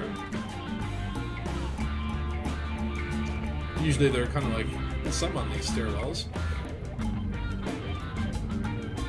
And Phil pointed out earlier, it's like, yeah, like these have probably already been checked by Canon, but as we discovered earlier, is that sometimes you don't even see the graffiti when you're instancing. Like 2 people in the same instance might see different graffiti. I'm actually not seeing any here. Interesting. So Tiger was this year, Rabbit is next year. Okay. Yeah, that would be cool to see like a Rabbit outfit. Could do like some Bugs Bunny cosplay. There's never anything in Pioneer. Okay, so I'm not seeing any graffiti in Merope then. So if Merope is the center of it, that might be like anchor point, but there don't seem to be no graffiti here. It might be worth looking at Alcazar's Hope just to have a couple points of reference though. Might as well while I'm here. You'd buy a David Braben face mask. I mean, honest to God, I would too, and then I would have Braben be a character in my series with the in-game tools, and that would be awesome, which is why he will never allow it. I mean, Braben seems like a little bit of a shy guy. Like, I don't know if he wants to be like I feel like there are some game developers that definitely would put their own face in the game as a cosmetic. I don't know if Braben's one of them. You think it got really better with Season 3 without those episode duration limits, theme-wise, too? I didn't know that. I mean, yeah, I did like the little taste that I had of that show, and I would certainly go back and watch it more. Okay, let me ask you a question. Do you need to watch, like, season 1 and 2, or can you just go into season 3 and just, like, and go? Because I feel like, from what the taste I got in season 1 was, like, it's very story and character driven, in the sense that, like, if you don't watch it in order, like, you're kind of gonna miss out on a lot of nuances or whatever. That's it, you know, it's like, right now, it's like I'm watching, what is it, like She-Hulk, first couple episodes of that, enjoying that, that's a good Marvel show. And what's the other one? I was watching Nathan Fielder's The Rehearsal, which I think is a brilliant show. I love Nathan Fielder, he's a great comedian. If you haven't seen the show Nathan For You, I highly recommend it. It's where he goes around helping small businesses, and I won't say anything more than that. A collab with Mass Effect? Oh yeah. Well, did that not happen in No Man's Sky? Like, No Man's Sky, you could get your own Normandy or something? Because I'm like, obviously they were able to do it. Why can't Frontier? Was the Braven bobblehead real? You know what? Oh my god, I think there might be a Braven bobblehead, but maybe it was only for like Kickstarter people. If I could get that David Braven bobblehead, I would have it 100%. Unknown probe code. Okay, is that a fleet carrier? Or is there actually like a thing? Oh my god, there's actually something called a tourist beacon called Unknown Probe Code, and Out of Reach, Not Out of Mind. Have these always been here at Merope 5C? Probably. I don't know. I don't know if I have those. Well, let me see here. Oh, it's another 2K out from Alcazar's Hope, so maybe it might be worth checking those out. I'm just like, yeah, I'll Unknown Probe Code. I want to know about that. Oh, Ray, you're not a big fan of cross-IP stuff between games. Xbox games showing up in the Sea of Thieves, like Halo-themed sales. I don't know. I like it. I mean, for me, it's just like yeah, if they put like Dead by Daylight, and you get like Freddy Krueger and Ash from like Ash vs. Evil Dead or whatever. I love the idea of like having properties crossover. Like, I've always, like, Freddy versus Jason. I thought that was a fun movie. I wanted to see Freddy versus Jason versus Ash, but like, I like the idea of like crossovers and like what could happen if these universes collided, right? Like a Marvel, you know, I think there was a comic where like the Avengers or like Wolverine and a bunch of people end up in the Star Wars universe, and like, what would happen if Wolverine encountered Darth Vader? I love that kind of stuff. I think it's fun. It's all like, you know, it never feels canon, but whatever. But my logic would be like in Elite, like if you made it like ship or suit cosmetics, then, you know, it could just be written off in your immersion as like, yeah, like they're a cosplayer because they're a fan of like old vintage Earth movies or whatever, or comic books. I could say last 2 to 3 episodes about Kalon Invasion of second season could be good. You may miss some little character arcs. Yeah, you know what? I'm kind of like winding down near the end of a lot of the shows that I've been watching, so maybe it's just worth starting from the beginning again. A lot of shows, though, it's like season 1 is kind of like you gotta kind of force yourself to get through it, and then kind of once you get into season 2, it starts picking up, and usually a lot of shows, yeah, they do tend to peak around season 3. That's where they really get into the cool stuff, the fun stuff.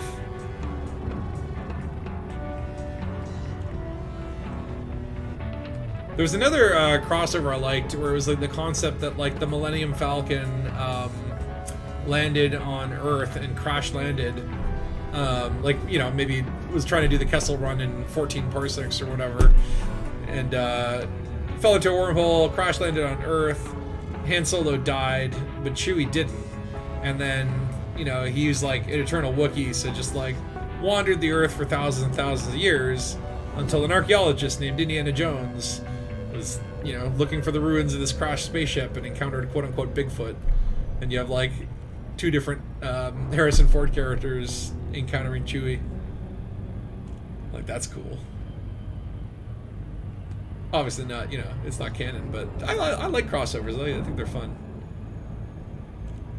They're fun unless they're like from the bankrupt wells of creativity, where it's like, oh yeah, we couldn't think of anything else to do with these characters, so let's have them cross over. Be like Scooby-Doo meets Archie or something. Actually, I would totally read that. If they did like, there was like an Archie one where like there was a zombie apocalypse. And if they combined that with Scooby-Doo, I think that's the recipe for success right there. Oops, I'm going too fast. Bleed some speed, bleed some speed. I don't know. Maybe I'll go to Alcazar's Hope, I'll go to that beacon, and then I'll probably end the stream after that. I'm just still, like, super hungover today. Recovery from a concert, but it was a good concert. Thoroughly enjoyed it. And I am working tomorrow. You're working tomorrow? Oh, no. Yeah.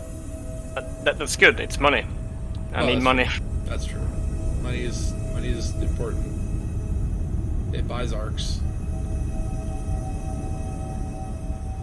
Happened to you with games too. You tried ED for 2 hours in January 2019, then left it till November 2019. Yeah, I mean, I tend to go in waves with Elite, where it's like there are some times where it's like, okay, I'm playing like every day, every couple days for like a month, and then I can't play for like a month, and then you know, I can maybe play once a week for a month. It's just you know, and I think you just have to sort of. You just have to kind of go with it, right? Like, don't push yourself to play something if you're not enjoying it, because then you will totally burn out. But, you know, it's like if you haven't played something in a while and go back to it, you may find that, like, your enjoyment picks up or changes or whatever. Millennium Falcon shows up in TNG when the Fed fleet tracks the Borgs. Are you serious? Is that like an Easter egg in the Best of Both Worlds? I didn't know that, because that would be actually freaking awesome. I need to look that one up, because like, yeah, like I remember there was like that whole like what was it, like Wolf 859 or whatever, that whole battle where the entire Federation just takes on one Borg cube and gets decimated. That was the pinnacle of TNG. That was like peak Star Trek, when it's like shit was on, and then they turned the Borg into like lameness.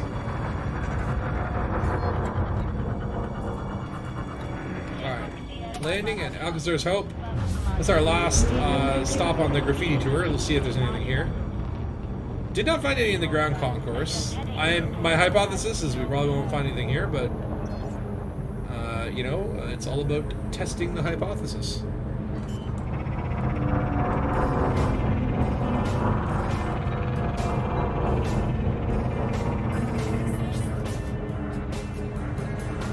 Coming in, landing pad 4.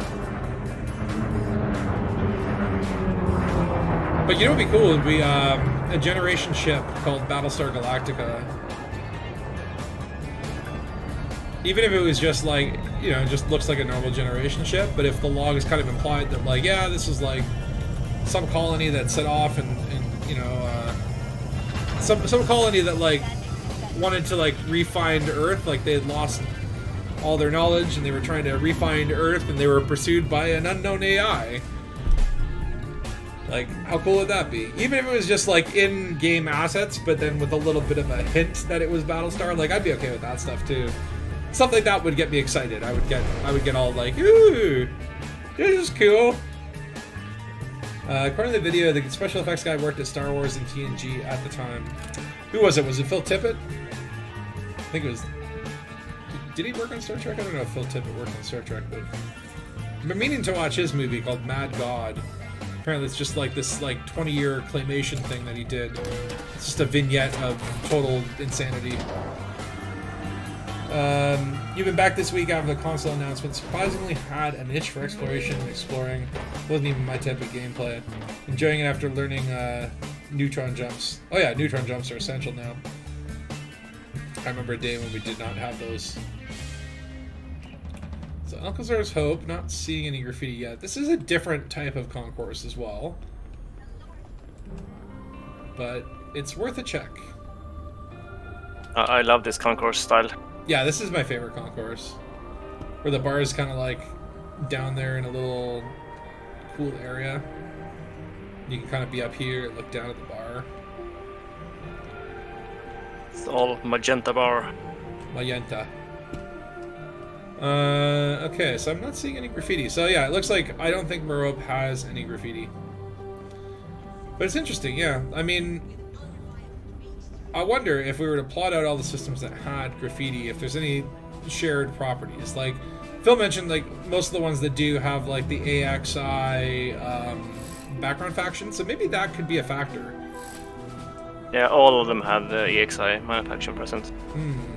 So that might be the deciding factor. So maybe, you know, if you're interested in checking this mystery out yourself, you could go look up any AXI factions that we haven't visited, or sites where that have that faction, and see if there's graffiti there. But it looks like, yeah, it doesn't look like anything down here.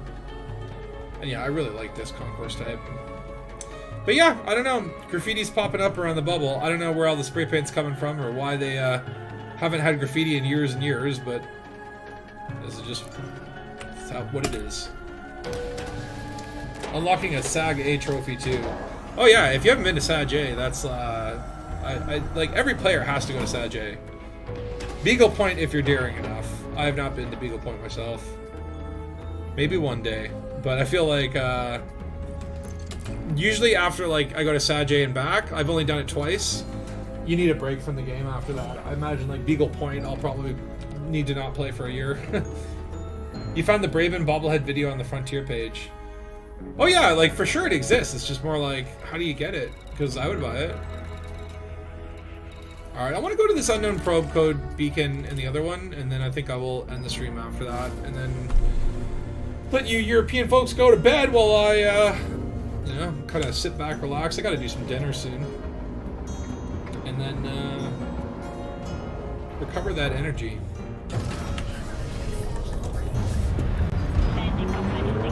And continue the Valheim grind. Yeah, I might do a little bit of Valheim later on if I'm feeling up to it. Definitely, I'm at the point now where I'm in the last biome and have to fight the last boss. So I just need, right now I think the biggest thing is just like, I need to grow a bunch of flax. And it's kind of like this part of the game is sort of painful because I'm just like planting a bunch of crops and then being like, okay, well, I guess I need to now kill 2 days. I'll go chop down some trees for one day, and then the next day go, I don't know, explore the plains or whatever, right? And then you get back, and it's like, okay, let's take the crops and replant them, and then throw them in the machine, and it spins out some yarn. And it's like you need a lot of this yarn to get these, like, I guess final tier items or whatever.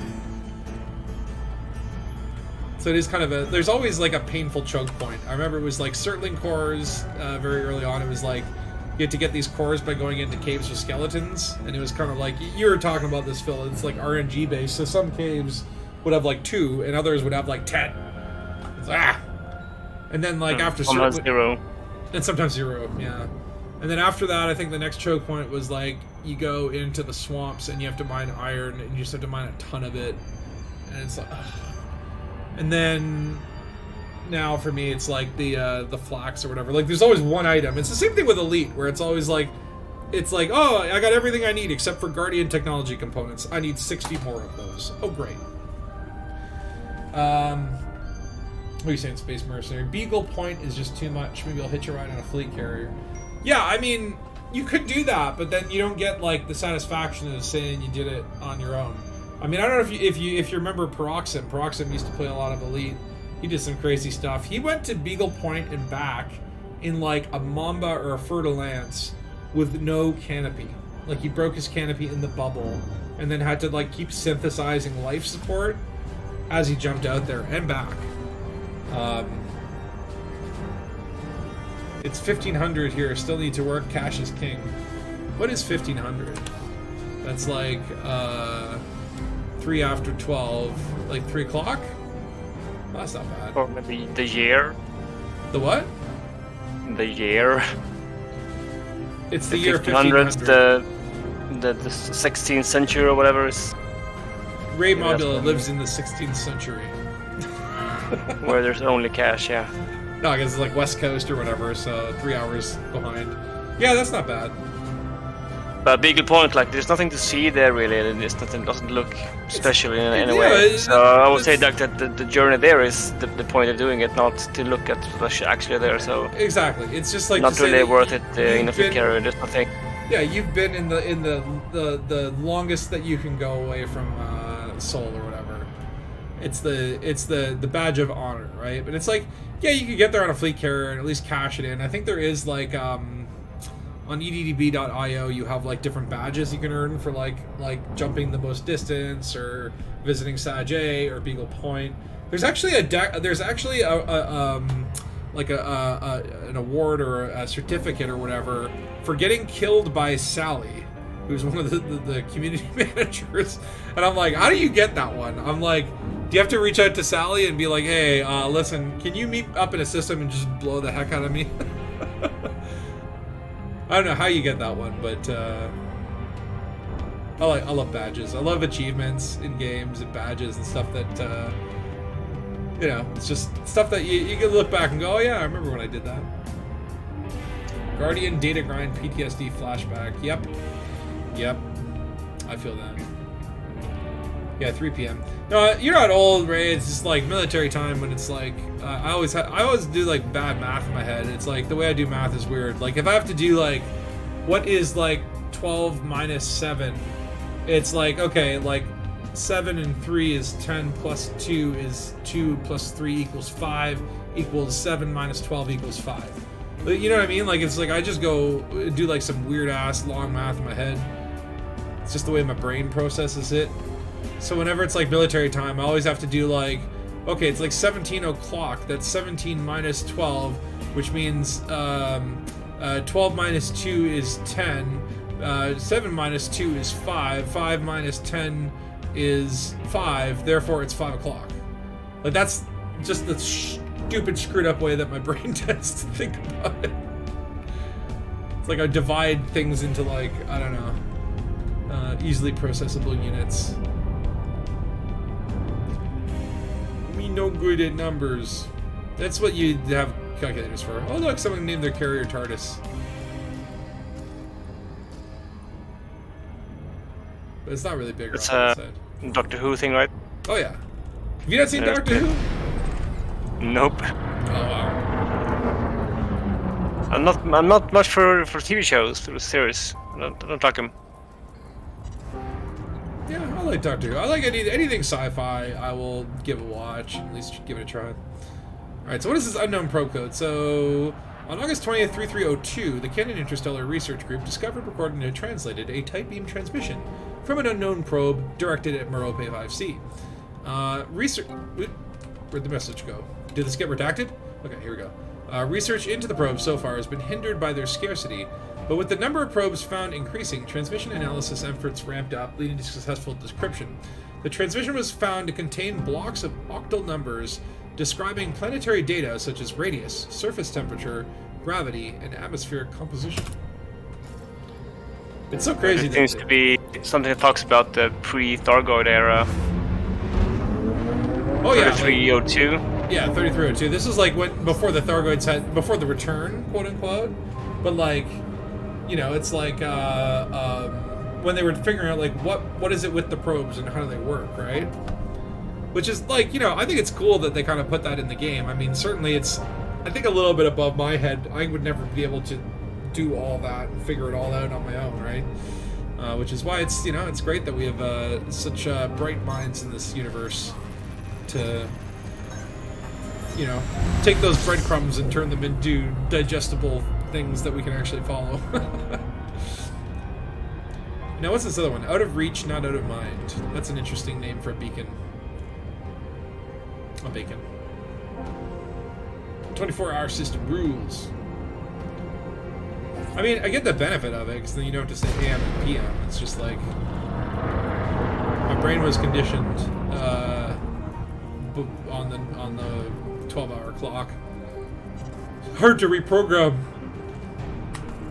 Alright, so this one says, okay, so on September 2nd, 3302, so this is also another 3302 story, the Canyon Interstellar Research Group released further information about the unknown probe. Shortly after the planetary data was found in the probe's tight beam transmission, A message was sent to Cannon from the pilot of the name of Commander Wace. Do you know Commander Wace, Phil? I do not. No? So it read, the headerless octal number, it is distance compared to Merope. In an impressive display of field mathematics, Commander Wace pinpointed the COL-70 sector FY-N C21-3 system as the probe's 0 point. Unfortunately, the cannon is prevented from further investigation of the system by a permit lock of the COL-70 sector. So, I mean, that's in-game confirmation that they were right about that system. Which, you know, again, you still, to this day, cannot get into the COL-70 sector. Where is it? It's a little bit over this way. I've got it bookmarked, just in case. But yeah, permit lock is required. There's no real data on this system. Because, you know, you just can't go there. It is restricted. Or is it?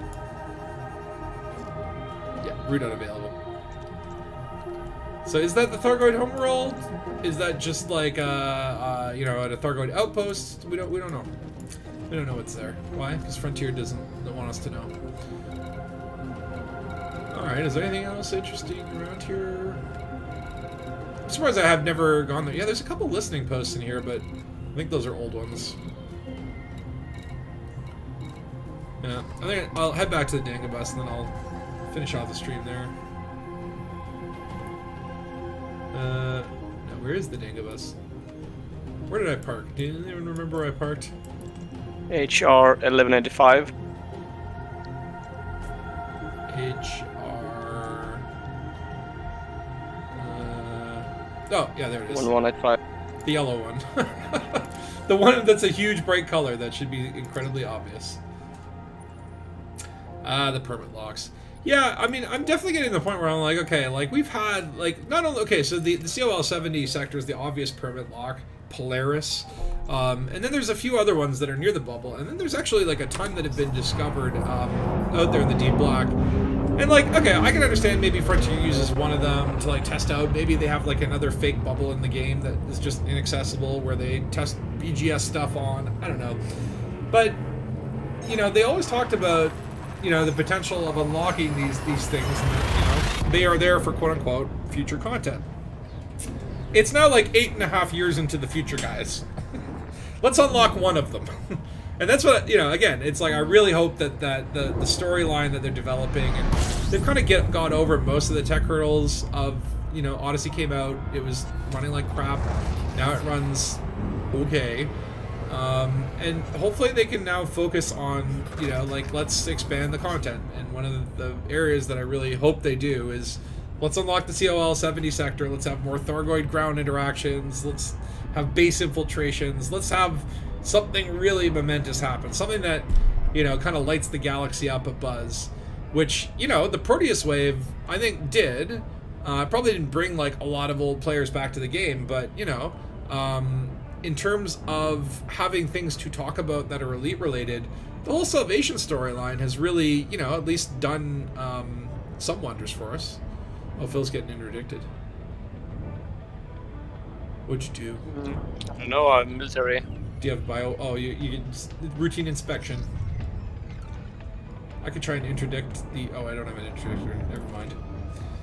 Thargoid concourse with bartenders. They actually serve drinks. Oh my god. I wish there was a pro-Xeno Thargoid faction. Oh yeah. Like Thargoids that want to have peace with humans. Yeah, I agree. I wish there were, like, options to do to, like, try and improve your reputation with the Thargoids, and then, hey, maybe they're like, when they see you, they're like, oh, no, we know this guy, he's cool. Yeah, I mean, like, there were, the like, the Thargoids were, like, two different types of Thargoids. Some were, like, the Osrians and the the pro-Xeno. No, the ones that want to have peace with humans, and then the ones that want to have war with humans. So they have, like... That was in the lore, and, like, I think Drew Wagar talked a little bit about, like, the Osrians and the Klaxians were, like, the names of the different Thargoid factions. I think that was kind of, like, abandoned or retconned or whatever, or like, de-canonized. Yeah. It was never canon. Yeah. But I do like the idea that, like, yeah, maybe there's another variant of Thargoids that, like, has spent a long time learning English, and they're like, yeah, come dock and do some work with us, forgive our Forgive our aggressive brethren. If you work for us long enough, maybe we'll help you, like, you know, kind of like deal with them or whatever. Bring us 50 ancient shock mounts. Yeah. We need 25 articulation motors in the name of Thargoidia. It would be like that, though. Frontier do be like that. It's like, you want more content? Fine. Bring me 75 sensor fragments in the name of democracy. Oh, I like this star. Very pretty purple. It's actually quite a nice place to park the carrier. Thunk. Damn it. I've tried so hard to get the perfect landing this stream and I haven't got it once. But yeah, who knows what's coming in the future, Elite? I mean, Graffiti is the latest thing that we've got. Hey, it's something. It's something. It was kind of cool seeing some of the graffiti. That definitely, like, is I think a welcome addition from my perspective. 100 occupied escape pods. Oh, probably that makes sense, Brian, because like that's what Thargoids eat. Occupied escape pods, meta alloys. What's the other thing they take? I think there's something else. I think they take like the Thargoid bits. They do not like the Guardian bits. Look at that mango berry. I think they take also other human occupied, like slaves and imperial slaves, I believe. True. I mean, is that a good thing for the slave? I mean, the poor slaves. I mean, not only are they slaves, they're locked up in a cargo canister in someone's hold, right? It's like they don't even get to come out and eat. Although maybe those cargo canisters are really comfortable. Maybe they're like an RV inside, and it's like there's a little bathroom. I mean, they're or maybe it is just like a porta potty. That what a horrible life. Space Mercenary say assisted Thargoids Tharhod with attacks. Smuggle a Thargoid into a station and then, oh my god! And then like, can you imagine? Yeah, like it's like, hey, could you transport me from A to B? And then you transport them from A to B, and it's like 2 days later in Galnet, 65,000 people were found dead upon this orbit station when a Thargoid rampaged. I love how Phil's squatting in this like circle of NPCs, and they're all just like trying not to make eye contact. Oh, she noticed you. Oh no, she's back on her iPad trying to be polite. I'll tell you though, as a fleet carrier owner, when you start looking at these crew, and they're all just like loafing around having a chat. It's like, do I pay you guys? I mean, I guess I do, because I pay fleet carrier upkeep, right? Which, you know what? If they were to get rid of it, it wouldn't bother me that all these NPCs just chill. But if I'm paying upkeep, put them to work. I wish I could put graffiti in my own carrier. That'd be cool. But anyway, I think I'm gonna tap off, get myself some food, and then, you know, watch a little TV, sit down, and just let the legs and voice and mind rest. Yeah, but I don't know. I'll try to do another stream. I will consider, if you're around on Wednesday, there are two moons colliding in the bubble. Check out Down to Earth Astronomy's video. He just published it, I think, today. For the information on like what the system is. I think he'll be doing a stream probably, but it's something that I've never experienced before. So I'm gonna try to see if I can kind of carve out that time slot, because I guess like Frontier let certain groups or canon or whatever these different you know, high-brained people are get access to the API, so they can actually make very specific calculations about like approximating what time things would happen. So I think from Down to Earth Astronomy, it was something like between 1400 there we go with military time. I'm like, I have no idea. It's like somewhere between like I think 9 and 11 p.m. in-game time, which is like your British space time. I'll have to do the math on that, but I might do a stream and see if I can do it. If I do it, because it won't be on the regular Saturday spot, I might do it on my Twitch. So, you know, subscribe to me on the YouTube or the Twitch, and I will let you guys know if I'm doing it. No promises, but I'm gonna try. You just spaz it out in the bar. Oh my god, I love the jankiness. I hope they never fix some aspects of Odyssey because it's too good. Anyway, but you guys, I hope you enjoyed your little graffiti tour here. You know, don't forget to tip your host, you know, if you like the graffiti tour. We do this every Saturday, just random shenanigans. This was a little more laid back, but it was cool to kind of see some new content out of the game. And, like, unannounced, too. And that's kind of the way I like it. Just plop it in and let us find it and get excited about it. You know, and if no one's finding it, then, you know, drop a breadcrumb or two and Galnet. But I kind of like when Frontier just sort of plops it in, right? Yeah, I agree, man. Fleet carriers need interior personalization. Like, I wanna put wallpaper up, 70s style wallpaper, shag carpets, like little hookahs on the tables, and I would pay good arcs for it. And it's like, to me, it's like it's insane how much money Frontier could make from just like doing that kind of content. And I don't feel like it's super hard for them to do. I don't know. I'm not a programmer, but like, I feel like, you know, if you were thinking about ways to like, okay, what can we add to this game that not only like people will love, but also we can make a shit ton of money from. Fleet carrier interior customization and like funky suit skins, man. That's where you're gonna make your money. That's where you're gonna make your arcs, your gold. That'll be Frontier's own personal Golconda. They'll get rich, I tell you, rich just off me. Oh God, actually, don't do it, Frontier. Don't do it. I don't need more terrible ways to waste my money. Anyway, but I'll let you guys go and have yourself a great rest of your space day. 07, folks. And I'll see you next Saturday or maybe on Wednesday. We'll see. Didn't FJ say no hand holding for this season? I like this. I do too. I like where we're going. And hopefully that continues. Anyway, you guys have a great rest of the day. I'll see you later and enjoy your space evening. Or ship. Bye. Bye.